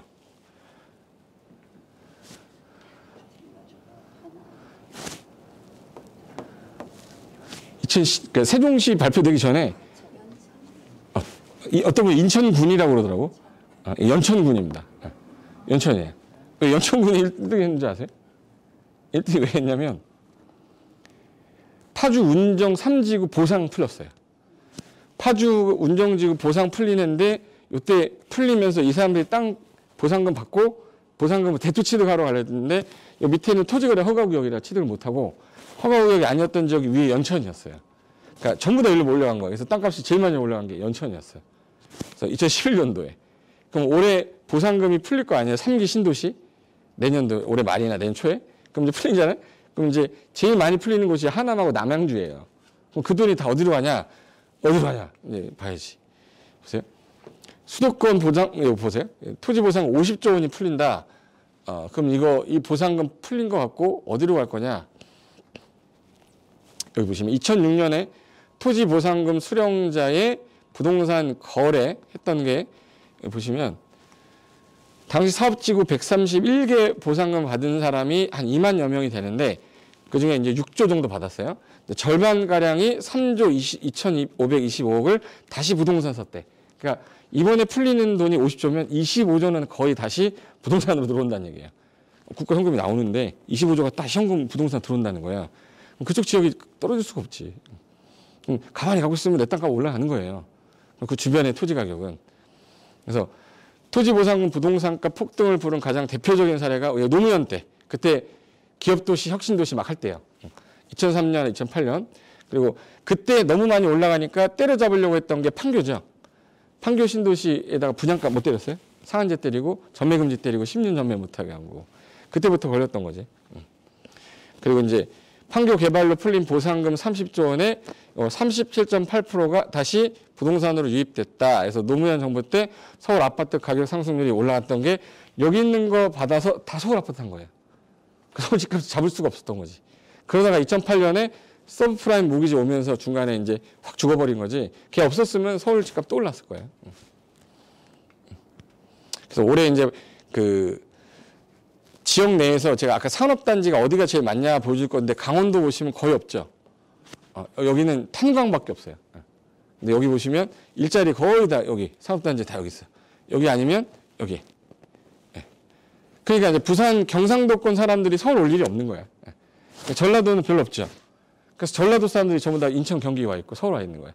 그래서 서울 지역의 30%에서 40% 이상이 다 전라도 사람이에요. 그리고 충북 쪽 요쪽하고 여기가 화성이고 여기 평택이에요. 화성, 평택, 요 밑에 천안 뭐 이쪽이야. 여기 산업단지 제일 많은 데지. 일자리 많은 데는 땅값이 떨어질 수가 없습니다. 근데 여기 우리가 이쪽 라인에 오다 보면 이쪽이 성남시까지 여기까지 이렇게 빨간 색깔로 되어 있는 거 있죠. 여기 과밀 억제권역이에요. 과밀 억제권역이기 때문에 해당 지역에서는 공장이나 대학 신증설이 안 되는데 요 파란 색깔로 되어 있는 거 여기가 자연보존권역이라서 여기 지역은 신도시 개발이 안 돼요. 잘 보시면 성남하고 하남은 얘는 되는데 얘는 개발이 되는데 얘는 안 돼. 걔랑 붙어 있어요. 얘도 개발되고 얘도 개발되는 건데 얘네들 둘은요 안 되는 애 옆에 있기 때문에 눈에 띄는 거야. 하남은 혼자 되는데 광주는 안 돼. 성남은 되는데 광주는 안 돼. 얘가 자연보존권역이라. 그러니까 어떻게 보면 혜택을 입은 거지. 이 많은 애들 중에서 얘는 안 되는데 나만 되니까 나만 올라가는 거예요. 그런 형태에 가진 지리적으로 봤을 때. 그리고 용인 같은 경우는 절반이 자연보존권역이고 절반이 성장관리권역이라 용인의 절반은 개발이 되고 절반이 안 돼요. 그래서 용인시 같은 경우는 특이하게 땅값이 되게 비싼 지역과 낮은 지역이 섞여 있어요. 용인시는. 특이해요. 여기는 비싼 데도 있고 되게 싼 데도 있어요. 그리고 이제 화성하고 평택 같은 경우는 전부 다 개발되는 애들이 있기 때문에 여기 지역에 일자리가 많이 몰린 거고 이쪽으로 가게 되면 개발이 안 돼요. 여기 서울, 인천, 경기 2,500만 명이 먹는 물이 다 일로 들어오기 때문에 이쪽을 개발해버리면 안 돼요. 그래서 자연보존권역이라고 그래요. 그런데 여기 김포하고 파주까지 양주에서 여기까지는 성장관리권역이라 신도시가 가능해요. 그래서 신도시 최근에 지정된 게 양주 옥정, 파주 운정, 김포 신도시, 안산 신도시, 화성 동탄, 오산 신도시, 평택 고덕 신도시 전부 다 신도시가 들어가는 데는 다 성장관리권역이에요. 그러니까 이제 요 라인으로 했을 때 그럼 서울에서 가장 인접한 지역이 성남하고 여기 하남인데 남양주 구리는 북이잖아. 그래서 경부고속도로 끼고 있는 놈은 성남이다 보니까 성남이 계속 큰 거예요. 옛날에 성남하면 사람들이 제일 많이 떠올리는 게 달동네였어요. 그러니까 서울의 판자촌에서 쫓겨난 사람은 다 성남 보냈거든. 성남 가면 산이 이렇게 되는데 그 굴곡이 되게 심하고 성남은 막 올라갔다 내렸다 해요. 근데 거기 판자촌에 있던 사람들을 분할을 해가지고 땅을 줬기 때문에 그 지역이 다 재개발 지역이에요. 신흥리라든지 그런 데가. 근데 여기 우리나라에서 땅값 제일 많이 올랐던 경부고속도로 라인인데 이 라인에서 여기 중부고속도로가 이쪽으로 가요. 그럼 여기 딱 중간 지점 있죠. 중간 지점. 이 라인이 이제 제2경부고속도로입니다. 그래서 이제 구리에서 시작해서 이제 천안에서 세종 가는 거예요. 무조건 세종으로 다 연결하니까. 그 안중에 천안, 안성, 그다음에 용인, 구리인데 요 사이에 제2경부고속 사이에 판교가 있어요. 하나 더 볼까? 제가 이제 요거 하나 보여드릴게요. 여기가 지금 현재 뭐로 보이세요? 계란 후라이예요. 계란 후라이. 계란 후라이인데 여기가 노른자예요. 노른자. 여기가 지금 현재 강동, 송파, 강남 그리고 서초예요. 여기가 핵심인데 이 강남 3구의 땅값이 2011년도 조사한 자료에 전라 남북도, 충청 남북도 다 더한 땅값보다 여기가 더 비싸요. 얘네가. 근데 얘네가 옛날에는 뭐였냐면 여기까지가 이렇게 해서 광주시였어요. 광주. 그러니까 광주였기 때문에 옛날에 서울이 여기였고 한양이었기 때문에 시골에서 올라오면 꼭 여기 와가지고 여기서 좀 잠을 잔 다음에 한강 건너서 배 타고 갔었어요. 그래서 여기 말 타고 오다가 여기서 말 죽거리 준다 해서 말죽거리라고 있는데 양재. 그 양재동이 서초동이 말죽거리라고 해서 여기 생시골이었었어요. 근데 우리나라는 여기 서울하고 여기 영등포만 개발이 돼 있었어요. 서울 지역 중에서 여기 서울, 종로, 강북, 그다음에 영등포. 영등포에 일자리 만들어 놨었던 거를 경부고속도로 경인고속 타고 가서 저 인천에서 배 태웠거든. 그러니까 서울 아니면 영등포였었어요. 종로 아니면. 근데 이쪽 지역의 토지구역 정리사업한 게 1972년도에 72년도에 영등포는 개발이 됐는데 이 동쪽은 완전히 생시골 아니야. 그럼 여기도 개발 좀 하자. 그래서 영등포의 동쪽 뭐라 그래? 영등포의 동쪽. 그래서 영동지구 개발이라고 그래요. 그래서 영동이라고 칭하고 영동 개발을 한 게 강남이에요. 그래서 처음에 70년대에 개발하면서 토지구역 정리사업 한 다음에 여기서 나왔던 채비지를 충당하고 이 채비지 가지고 경비고속도로 그 비용 충당시켰어요. 여기 사고. 땅값 총액 보면 우리가 강남구 전체 토지는 자 3구가 전국 토의 0.1%밖에 안 되는데 총액은 전라남북도, 충청남북도 더한 것보다 더 커요. 경상남북도나 강원도 더한 것보다 더 크고. 70년도 강남 송파인데 이쪽이 이제 잠실 롯데월드 쪽이고요.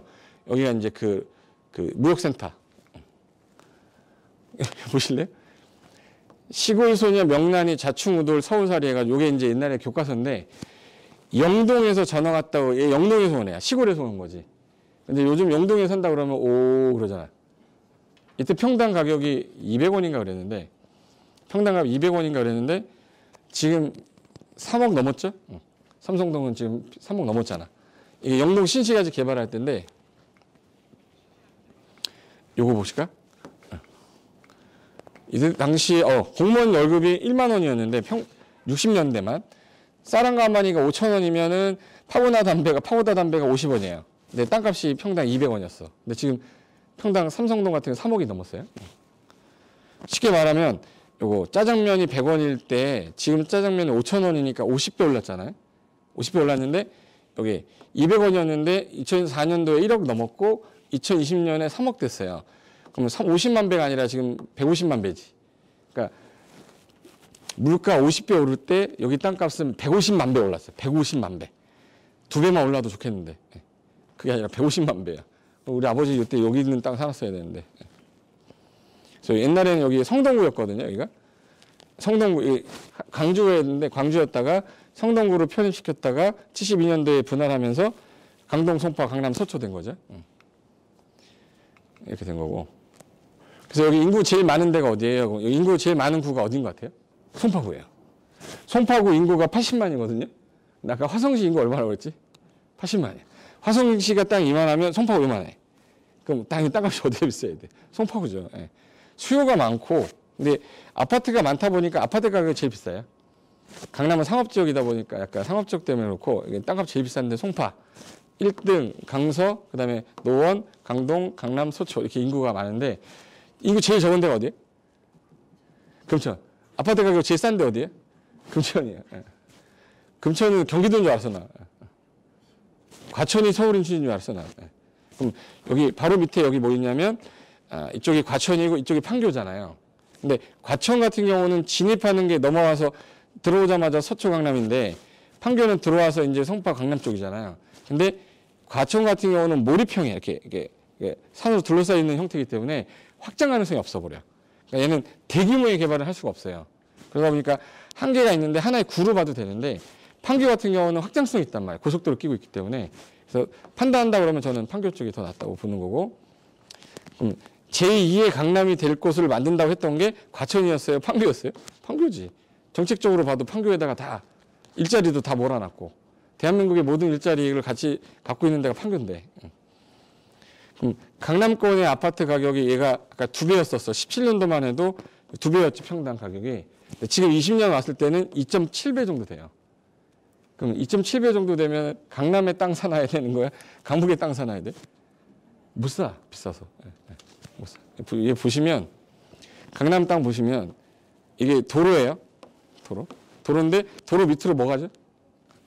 지하철. 지하철 노선이에요. 이거 봐봐 이거. 이렇게 해서 이 2호선이 황금 라인이라고 하잖아요. 황금 라인인데 왜? 괜찮아. 여기 괜찮아. 뭐 실수할 수도 있고 그렇지 뭐 괜찮아. 여기 선릉이고 삼성인데 이 라인인데 지금 개발 계획이 어떻게 돼 있냐면 강남의 테일한로를 통해서 이렇게 돼 있지만요. 지금 삼성동에서 여기 개발계획 보건사 쪽 관련돼 가지고 개발계획 있죠. 요 잠실하고 요 사이가 이제 개발계획이 많아지는데 제일 저평가되어 있는 데가 요 잠실 세내 종합운동장 사이 이 뒤쪽이에요. 여기 아직까지 우리가 알고 있는 강남 수준은 아니지만 나중에는 강남 수준을 넘을 수 있는 데가 이쪽이란 말이에요. 여기 뭔지 알죠? 여기 성내 저기 옛날에 잠실 세내가 아니라 뭐 신천역인가 그랬는데 신천인데 이름 바뀌었더라고요. 잠실 세내역으로 바뀌었고 잠실 나루가 성내역이었었어요. 근데 요 뒤쪽 라인으로 가면 요 석천동 쪽 라인은 여기는 아직까지 저평가되어 있는 것들이 많이 있어요. 빌라 같은 거. 요게 강남 사거리거든요. 강남 사거리. 여기가 그 국기원이고 강남 사거리고 여기가 이제 저기 한남대교. 여기 72년도 사진일 거야. 여기 그거예요. 저 무역센터. 무역센터 땅 텁하게 할 때. 여기 이제 음마아파트 앞에 움집 있는 거예요. 그런데 여기 땅값이 1970년대 당시에 개발할 때는 평당 가격이 200원에 300원이었는데 지금 여기 3억이 된 거지. 그래서 바늘 꼽을 수 있으면 땅 사라라고 제가 쓰는 건데 그러니까 바늘 하나 꼽을 수 있으면 무조건 땅 사야 돼요. 알박기를 하든 뭘 하든 땅은 있어야 돼. 기분 안 좋으세요? 이때 이 땅 하나 갖고 있었으면 집 한 채 나왔을 건데 음아파트가 그때 2천만 원에 분양했었어요. 음아파트 2천만 원에 분양했었는데 지금 얼마? 19억인가? 20억이라고 치면 몇 배 오른 거야? 10배 오른 거죠. 2억. 10배. 10배 오른 거예요? 100배 오른 건가? 2천만 원에 분양했었는데. 그래서 음아파트 분양 그 옛날에 전단지 봤더니 강남에 뭐 음마가 어떻다 뭐 그래가지고 이렇게 써 있더라고. 평당 얼마 써 있었는데. 여기 이제 무역센터 짓고 난 다음에 이 주변에 아무것도 없었잖아요. 지금은 어떻게 변했냐면 이렇게 변했습니다. 여기 이제 안에 들어가면 평당 300 정도. 요 무역센터 앞에가 이제 한전이었는데 한전이 이제 이전하면서 그쪽 부지를 이제 개발하는 거죠. 삼성동 개발 보시면 가슴이 이렇게 돼요. 이게 강남에서 넘어오는구나 삼성으로. 근데 GTX가 다 삼성에서 시작하고 GTX, XRT 전부 다 삼성에서 수소한단 말이에요. 위치 조건은 삼성이 제일 좋아요. 여기 집값 내렸는데 땅값도 뜀박질했다. 집값은 내렸는데 땅값이 올랐어. 여기 보시면 집값 변동률인데 울산, 충남, 경남 이거 다 떨어졌거든요. 근데 땅값은 다 올랐어요. 이거는 이제 항상 공시지가는 올라가고 있는데 오르는 속도가 낮을 뿐이지 떨어진 적은 없었다라는 거예요. 그래서 집값은 떨어져 땅값은 오릅니다. 사례 하나 보고 끝낼게요. 이게 강남 개발 진행될 당시 아까 70년대에 평당 4만 원 정도 많이 올라서 4만 원인데 지금 현재 테헤란로 땅값이 2009년 기준 잡았을 때 1억 원 넘었고 11년에는 3억을 넘어버렸어요. 선릉 주변이 2억이 됐고 그럼 예를 들어서 한 1억 5천 정도로 본다 그러면 얘 같은 경우는 30년이 지난 당시에 2,500배가 오른 거예요. 근데 아파트, 음아파트, 압구정 현대아파트가 예를 들어서 평당 44만 원이었는데 지금 이 아파트가 평당 한 6천 정도 가요. 그럼 이제 130배 증가한 거니까 땅값은 2,500배 오를 때 아파트는 130배 오른 거예요. 그러니까 결론은 땅값이 훨씬 더 올라가는 속도가 빠르다는 거죠. 테헤란로 땅이 2,500배, 현대아파트는 130배.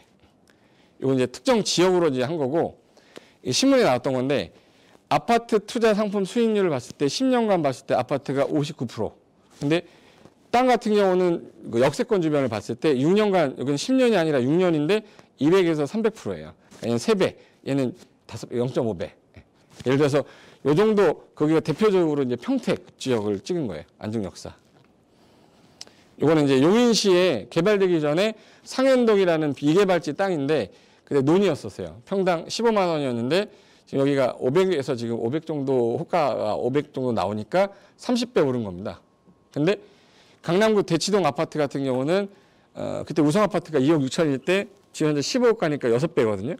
그럼 얘 30배고 얘 6배야. 당연히 땅값이 상승률이 높잖아.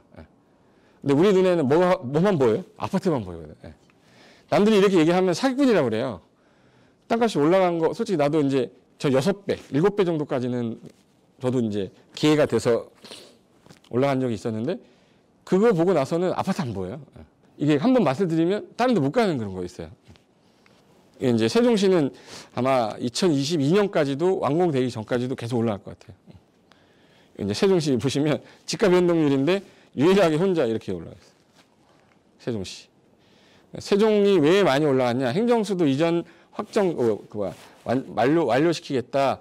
국가산업단지 조성하겠다 해서 많이 올라갔고, 여기 우리 하남 같은 경우는 3기 신도시, 5호선 연장. 그리고 여기 성남이지, 성남. 여기 성남. 수정구 같은 경우는, 재개발이 좀 많았고, 제3판교 테크노밸리 개발 사업 진척이 돼서 최근에 5위까지 간 거예요. 그럼 여기서 딱 보시면, 세종, 경북 군위는 우리가 좀 침범 못 하겠죠? 과천은 못 들어가고 비싸니까, 하남은 내 기회가 안 돼. 결론 세종 아니면 수종, 여기 어디에? 판교예요. 판교 땅 없죠. 없으니까 아파트로 가는 거잖아. 상가로 가고 수익형으로 가고. 판교는 무조건 제2의 판교를 찾으면 돼요. 제2의 판교. 그래서 여기 과천하고 하남하고 성남을 봤을 때 현재 과천 같은 게 너무 비싸고 하남은 이제 이렇게 이정지인 거고, 그나마 이제 하남하고 성남 중에 교통편 어디가 훨씬 더 낫죠? 성남이 더 나아요. 하남은 시간이 좀 많이 걸릴 거야. 이건 이제 3분기 변동률이고. 그래서 지금 현재 정부가 맨 처음에 제2의 강남을 만들겠다라고 했던 게 판교였기 때문에, 판교는 일단 이미지를 내서 내가 검색을 해봤어요. 판교하면 떠오르는 단어 이렇게 찾아봤더니 젊음, 스마트, 수준, 뭐 경제력, 뭐 생기 있다, 그리고 4차 산업, IT 깨끗한 도, 이게 이제 판교의 이미지인 거예요. 근데 이런 이미지를 갖고 있는 도시 전국에 없어요. 강남 그러면 못 떠올라요?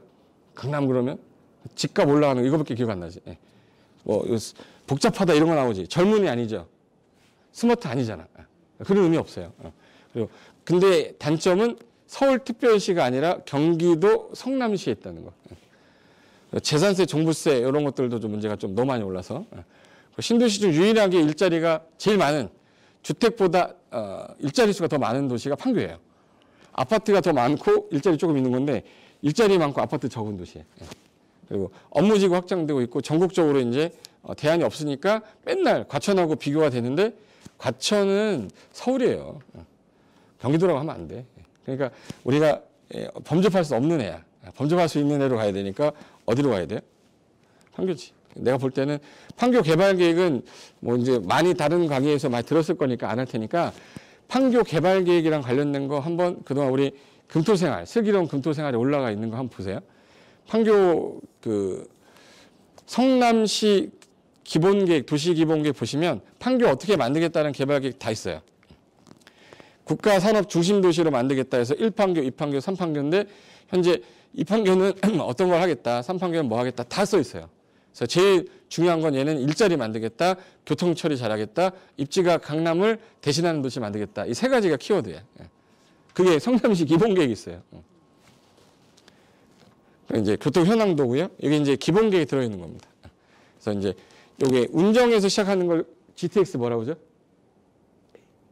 A. 진짜 이것도 모르면 어떻게 해. A. 운정, 킨텍스, 대곡, 연신내에서 수서인데 이렇게 해가지고 수서에서 쭉 내려올 때 성남, 영인, GTX A, 동탄까지. 그리고 산업, 그리고 원도심 혁신, 지역 맞춤 스마트, 이거 아까 다 판교를 이렇게 만들겠다라고 했던 그 단어들이 써 있어요. 도시 재생, 스마트 재생, 첨단, 테마 특화단지 뭐 이런 거. 대장지구. 그리고 이제 토지 관심을 가져야 보인다 이 말은 다음번에 할 때 제가 한 소액으로 한 2,500 정도로 땅을 매입해가지고 GS25 한 2,500에서 5,000 가지고 GS25 한 사람, 그리고 한 5,000 가지고 땅 사가지고 주유소 한 사람, 그런 사람도 있어요. 그럼 과연 그게 되냐? 돼요. 돼. 난 내가 실질적으로 상담했던 사람들이기 때문에. 그래서 이게 이분이 3,000만 원 정도 있는데 토지 매입하려고 하는데 이 토지 괜찮을까요? 문의가 와서 사야 되냐 말아야 되냐 했던 땅인데 사야죠. 그래서 사서 슈퍼마켓 하다가 지금 GS25인가 하고 있어요. 월 한 200에서 300 정도 나오니까 월세가. 3,000만 원이면은 땅을 사면 되냐 안 되냐에 대한 판단은 자기가 해야 되는데, 한 사람들의 사례를 보면 아 나중에 해도 되겠구나라는 생각이 들면 여유자금 3,000만 원 만드는 건 어렵지 않잖아요. 남편 옆편 몰래 조금씩 삥 뜯어야지. 뭐 이렇게 좀 뜯어서 나중에 한 3,000 정도 자금 마련했다가 도로 붙은 땅 중에서 한 50평 정도만 돼도 돼요. 50평이면 주차장 안 넣어도 되니까 상가 같은 거 예를 들어서 컨테이너로 된 거는 좀 오래된 거 있죠. 그 재고로 된 거 사면 1,000만 원 정도면 사요. 그럼 땅 3,000원에다가 한 1,000만 원 정도 들이면 4,000 정도면 돼요.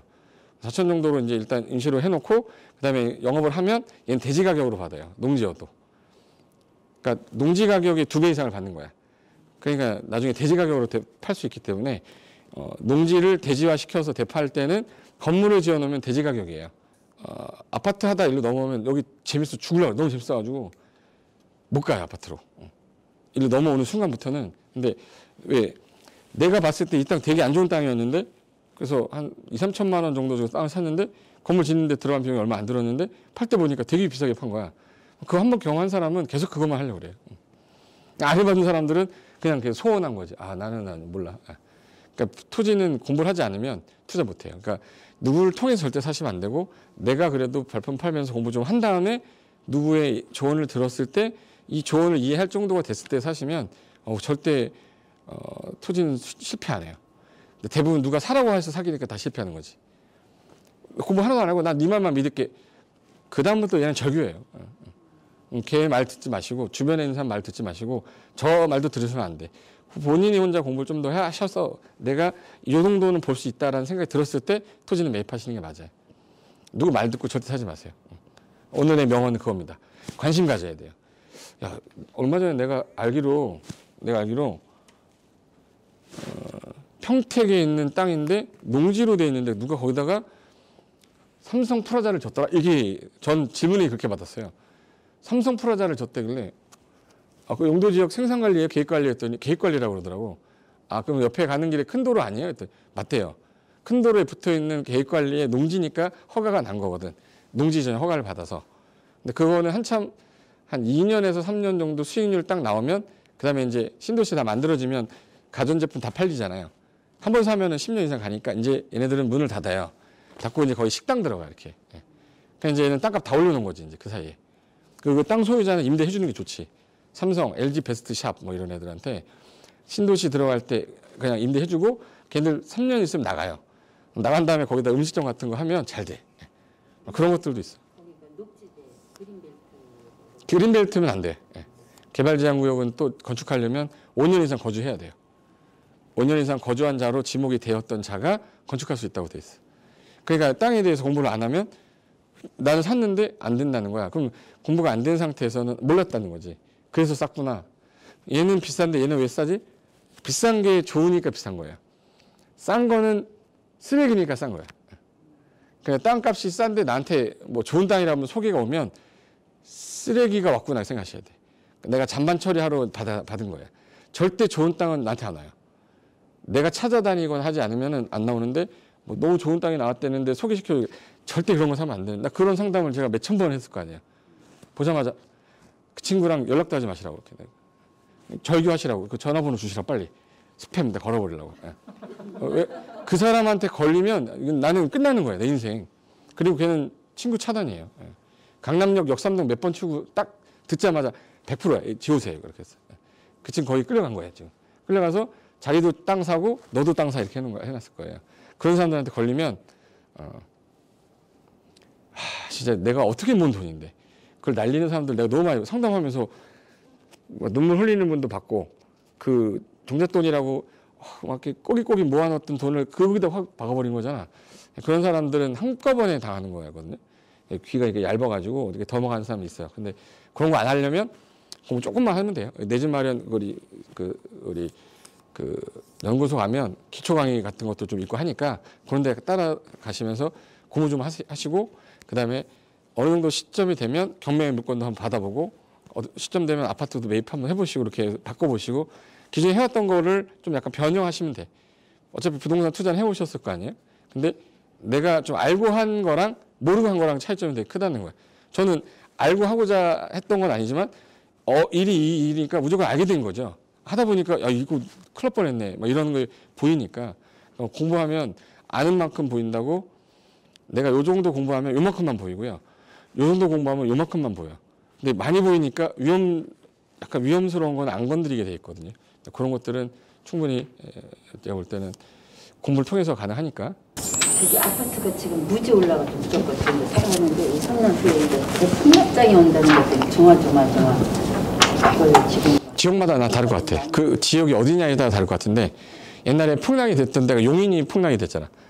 올라가면 안 될 곳이 올라가기 때문에 풍랑이 된 거고 서울은 폭락장이 안 와요. 서울은 폭락이 안 돼. 왜 안 되냐면 이미 반포동에 30억짜리가 나왔기 때문에 이미 걔가 30억을 다 만들어 놨어. 그럼 이제 강남 옆에 있는 음마아파트 20억을 만들어 놨어요. 근데 얘가 만약 10억이 된다. 그 10억이 될 수가 없는 게 땅값이 올라있기 때문에 폭락이 될 수가 없어 서울은. 근데 땅값이 뜬금없이 낮은데 아파트 가격이 올라간 지역이 있을 거예요. 그러니까 토지를 모르면 조심하셔야 돼. 그러니까 예를 들어서 지금 김포가 막 지금 8억 9억 갔잖아요. 근데 토지 가격이 강남에 있는 그 서울에 있는 강서구에 화곡동에 있는 땅값하고 절반도 안 돼요. 근데 걔가 똑같이 아파트 가격이 10억이야. 그럼 김포는 떨어질 가능성이 되게 높다는 얘기지. 그럼 김포 아파트는 팔아버려야 되는 거고 화곡동에 있는 집은 팔면 안 되죠. 그러니까 이제 상대적으로 이제 폭락이 되는 곳이 있지 서울시가 다 폭락이 되지는 않을 거야. 왜 이게 20년 동안 제가 보니까 제가 22년 있었거든요. 부동산 시장에. 폭락되는 곳은 폭락이 딱 됐고 그냥 있는 곳은 계속 유지가 돼 왔어요. 그러니까 내가 지금 갖고 있는 집이 어디 있냐, 위치가 어디냐에 따라 올라가고 떨어지는 게 다를 거기 때문에 지금 갖고 계신 자산을 빨리 관리할 때 우리 지역 라인이 다른 지역보다 좀 땅값은 거의 뭐 예를 들어서 더 훨씬 싼데 많이 오르는 상태다. 상황 봐서 빨리 얘는 처리를 하는 게 맞는 거예요. 그러니까 누군가한테 내가 집에 세 채가 있다. 그럼 한 채는 내가 버려야 될 것 같다. 뭐 처리해야 되겠다. 그러면 항상 먼저 뭘 보냐면 토지 가격이 되게 비싼 지역은 나중에 팔고요. 토지 가격 평균가가 좀 낮은 지역부터 팔아.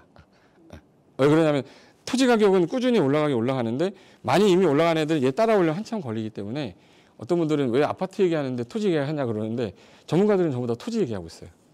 근데 잘 모르는 사람들은 아파트 얘기만 하고 있어. 평당 가격이 1,200인데 얼마 전에 1,150만 원이 돼서 그 의미 하나도 없어요. 땅값이 문제지. 건물의 가격은 감가상각이 되는 거고 감가상각이라는 건 건물 가격은 떨어진다는 얘기고 땅값만 올라간다는 얘기거든. 그러니까 결론은 토지 가격이 문제인 거라 현재 비상식적으로 좀 토지 가격은 높지가 않은 동네인데 아파트 가격이 많이 올랐다. 화성 같은 경우는 신규 아파트는 일단 분양을 받으신 분들 입장에서는 떨어질 가능성이 많지 않은데 이미 분양을 받은 상태에서 프리미엄 주고 산 사람들 그 사람들이 떨어질 가능성이 있는 거지 분양받은 사람들 손해볼 일이 전혀 없죠. 왜? 토지 원가랑 건물 원가에 대해서 분양가 책정이 돼 있기 때문에 신규 분양받은 사람은 크게 영향이 없어. 근데 그걸 프리미엄 주고 마지막에 모가지에 산 사람 있죠. 1단계, 2단계, 3단계 가면서 3단계 때 산 사람들이 제일 문제가 생기는 거지. 1주택자는 앞으로 어떤 투자를 하면 좋을까요? 1주택자 저는 이제 이걸 얘기해도 되는지 모르겠는데 제가 결혼하기 전에 세상에서 제일 좋은 재테크가 뭘까 막 고민했었어요. 강의를 하기 전에 제일 좋은 재테크가 뭐냐 했더니 딱 두 가지야. 재테크는 세금을 제일 적게 내는 거. 그리고 양도 차익을 가장 많이 올리는 거. 그럼 세금을 적게 내려면 비과세를 무조건 써먹어야 돼요. 저는 이제 비과세를 써먹을 수 있는 조건이 안 돼서 이제 못 써먹는데 1세대 1주택으로 2년 일단 내가 갖고 있다 팔면 비과세 가질 수 있으면 10년이면 5번을 바꿀 수 있다는 얘기거든요. 제가 이사를 9번인가 7번 다녔는데 우리 와이프는 별로 안 좋아했죠. 근데 조건 갖춰가지고 계속 바꿨어. 잠실 살다가 왕십리 살았다가 부가연동 살았다가 파주 살았다가 중동 살았다가 이쪽에 이사 다녔거든요. 아파트를 평수는 늘려갔지 그때. 근데 비과세 받으니까 가격이 올라간 게 1억, 2억 정도 올라가는 게 몇 번 있으니까 그 금액이 엄청 3번, 4번 이상하니까 점프가 많이 되더라고. 그러니까 젊으신 분들은 1주택이 있으면 무조건 그 1주택에서 비과세 요건을 갖춰서 다 세금을 최대한 줄일 수 있는 만큼 파시고 그다음에 또 새로운 주택으로 이사 가서 조정 대상 지역이면 거주를 해야 되니까 들어가셔가지고 1세대 1주택 요건 갖춰서 2년 또 거주하고 또 일단 이사 가시고 난 이렇게 했었거든요. 근데 어떤 분들은 그게 귀찮대. 그럼 하지 말아야지. 부동산이라는 거는 쉽게 돈 버는 거 아니고 자기가 노력을 해야지 된다고 저는 생각하기 때문에 1주택자들은 앞으로 이제 투자할 게 없다. 자기가 거주하기도 싫다 그러면 수익형 부동산으로 가는 게 맞는데 아직까지 대한민국은 나이가 좀 젊은 사람이면 좀 거주 지역을 좀 바꿔다니면서 오를 수 있는 예정 지역의 아파트 사서 비과세 조건 2년 써먹고 그 다음에 또 2년 또 써먹고 이렇게 해서 제가 볼 때 3번 정도만 이사하면 그 다음에는 점프할 수 있을 것 같아요. 젊으신 분들은. 근데 연세가 있으신 분들은 이제 생활 권역이 딱 확정이 돼 있기 때문에 이사 다니기가 쉽지 않죠. 애기들이 또 초중고등학교 오면 학교 때문에 못 옮기고 그래서 저는 우리 애들 크기 전에 계속 저는 이사를 다녔기 때문에 애들이 초등학교 다닌 이후부터는 이사를 못 다녔어요. 학교 때문에. 그러니까 이제 내 입장이 1세대 1주택자인데 현재 내가 아이가 있냐 없냐. 아이가 있다 그러면은 거주 지역에서 내가 계속 거주를 해야 된다 그러면 예를 들어서 비규제 지역을 골라서 2년 거주 요건을 안 갖춰도 되는 지역의 물건을 사서 비과세 요건으로 계속 이제 점프하는 거고 만약에 내가 아이가 없어서 이사 다닐 수 있다면 저는 그냥 좋은 지역 들어가서 2년 살다가 이사 가고 근데 이사 가는 게 좀 쉽지 않죠. 여성 입장에서는 별로 좋지 않지만 저는 그게 제일 큰 재테크라고 생각했기 때문에 무조건 1세대 1주택 비과세 조건은 무조건 써먹는 거. 이제 나중에 한번 써먹고 싶어도 못 써먹어요. 부동산 쪽 일 많이 하게 되면 어느 순간 2주택자 되는 거는 순간이니까 그다음부터는 이제 그 조건을 못 써먹으니까 써먹을 수 있을 때까지 써먹는 게 좀 맞다고. 그래서 명의를 써먹을 수 있으려면 자식 이름으로 하면 되는데 이거 증여도 못 하잖아 이제는. 그러니까 이제 내가 할 수 있는 최선은 비과세 요건 찾아 먹는 거. 그리고 1주택자들은 그게 안 된다 그러면 수익형 부동산으로 돌려가지고 월 뭐 어느 정도 받을 수 있는 것들이 어떤 분이 그래요. 오피스텔밖에 없다고 하는데 이 토지도요. 땅 산 다음에 거기다가 창고 지면 창고 월 임대 나와요. 수익형 부동산인데 사람들이 토지는 수익형 부동산 아니라고 생각하는 거야. 광주 같은 데 가면 토지가 보통 한 400평에서 500평 정도 되는 농지인데 그런 거 한 5천에서 1억 정도 선에 나오는 것도 있고 한 1억 5천, 2억 정도 나오는 거 있어요. 근데 그걸 공동 투자해가지고 한 5천밖에 없다 그러면 둘이서 같이 사서 땅 매입해서 창고 같은 거나 져놓고 월 임대 받아도 돼. 토지는 장기 투자 마인드로 봐야 되나요? 대략 몇 년 정도를? 보통 5년에서 10년 보고 들어왔는데 최근에는 5년 이내로도 봐요. 왜 그러냐면 도심지 내는 거래가 빈번하기 때문에 도심지 내 토지는 뭐 5년 이내 안짝으로 보는 거고 도심지가 아닌 지역일 때는 보통 5년에서 10년 보는데 개발 예정지 있죠. 예를 들어서 상업단지 주변이라든지 어떤 신도시 주변에 있는 토지들은 개발 계획이 발표되면 오늘 샀는데 내일 팔 수 있어요. 그러니까 평택 같은 경우는 오늘 샀는데 서울 사람이 내일 팔았어. 그러니까 오늘 사고 내일 판다는 얘기는 개발 계획이 반영된 지역에 있는 토지는 황금성이 있는데 개발 계획이 반영되지 않은 농지는 안 팔려요. 5년에서 10년 무조건 묶어 있는 경우도 많아서 제가 볼 때는 엑시트는 일반적으로 그냥 나는 묶어 놓겠다 그러면 10년. 근데 도심지 내 토지는 한 5년 이내. 이 정도 보시면 될 것 같아요. 그리고 이 땅을 사는 수단 중에 하나가 이제 경매도 있고 공매도 있고 매매도 있는데 경매로는 웬만하면 사지 마세요. 초보자는 경매로 사시면 경매로 나온 물건이면 쓰레기가 나오는 거지. 팔 수 있을 땅이면 경매로 나올 일도 없겠죠. 안 좋으니까 경매로 나온 거거든. 근데 거기서 옥석을 가리는 거는 공부가 좀 된 사람들. 근데 공매는 이게 세금을 체납 등으로 인해서 정부가 걷어들인 거였기 때문에 걔네들 같은 경우는 좋은 땅들도 각각 많아요. 그러니까 오히려 땅은 공매로 사는 게 더 나을 수도 있어. 도심지 토지 투자로 상가는 어떤가요? 최근에는 상가도 괜찮긴 한데 이 지역마다 달라서 도심지 내가 이게 예를 들어서 강남권이냐 강북권이냐에 따른데 제가 볼 때는 도심지 안에 있는 상권이면 무조건 다 좋다고 하는데 이게 강북 쪽이 오히려 요즘에 더 낫다는 게 강남 쪽에는 그 시설 자체가 유흥시설이 되게 많아요. 그러니까 유흥시설 문을 다 닫으니까 옆에 있는 애들 음식점이 안 되는 거야. 9시에는 다 문을 닫아버리니까 오히려. 근데 강북 쪽은 그런 시설이 없고 음식점만 몰려있으니까 사람들이 다 오히려 또 글로 또 많이 가더라고. 그러니까 코로나 영향도 있기 때문에 코로나 영향 받지 않는 업종에 대한 상가다 그러면 그 업종이 뭐냐에 따라 가야 되는데 요즘에 제일 조심할 게 다가구 주택들 몰려있는데 1층에 있는 상가 있죠. 그 상가들은 좀 약간 위험하니까 그런 거 말고 지하철 역세권이라든지 뭐 전철 역세권에 소규모 상가하면은 근생 같은 건 투자해도 상관이 없는데 왜 유동인구는 계속 있을 거니까. 근데 이 도심지 안에 들어있는 땅 중에 주택 단지 안에 들어있는 상가 이런 것들은 거의 요즘에 뭐 코로나 이후에 거의 다 죽어버렸기 때문에 그런 거 조심하시면 될 것 같아요. 다음에 기회 되면 이것도 이어서 하겠습니다. 오늘 여기까지 할게요. 네, 수고하셨습니다.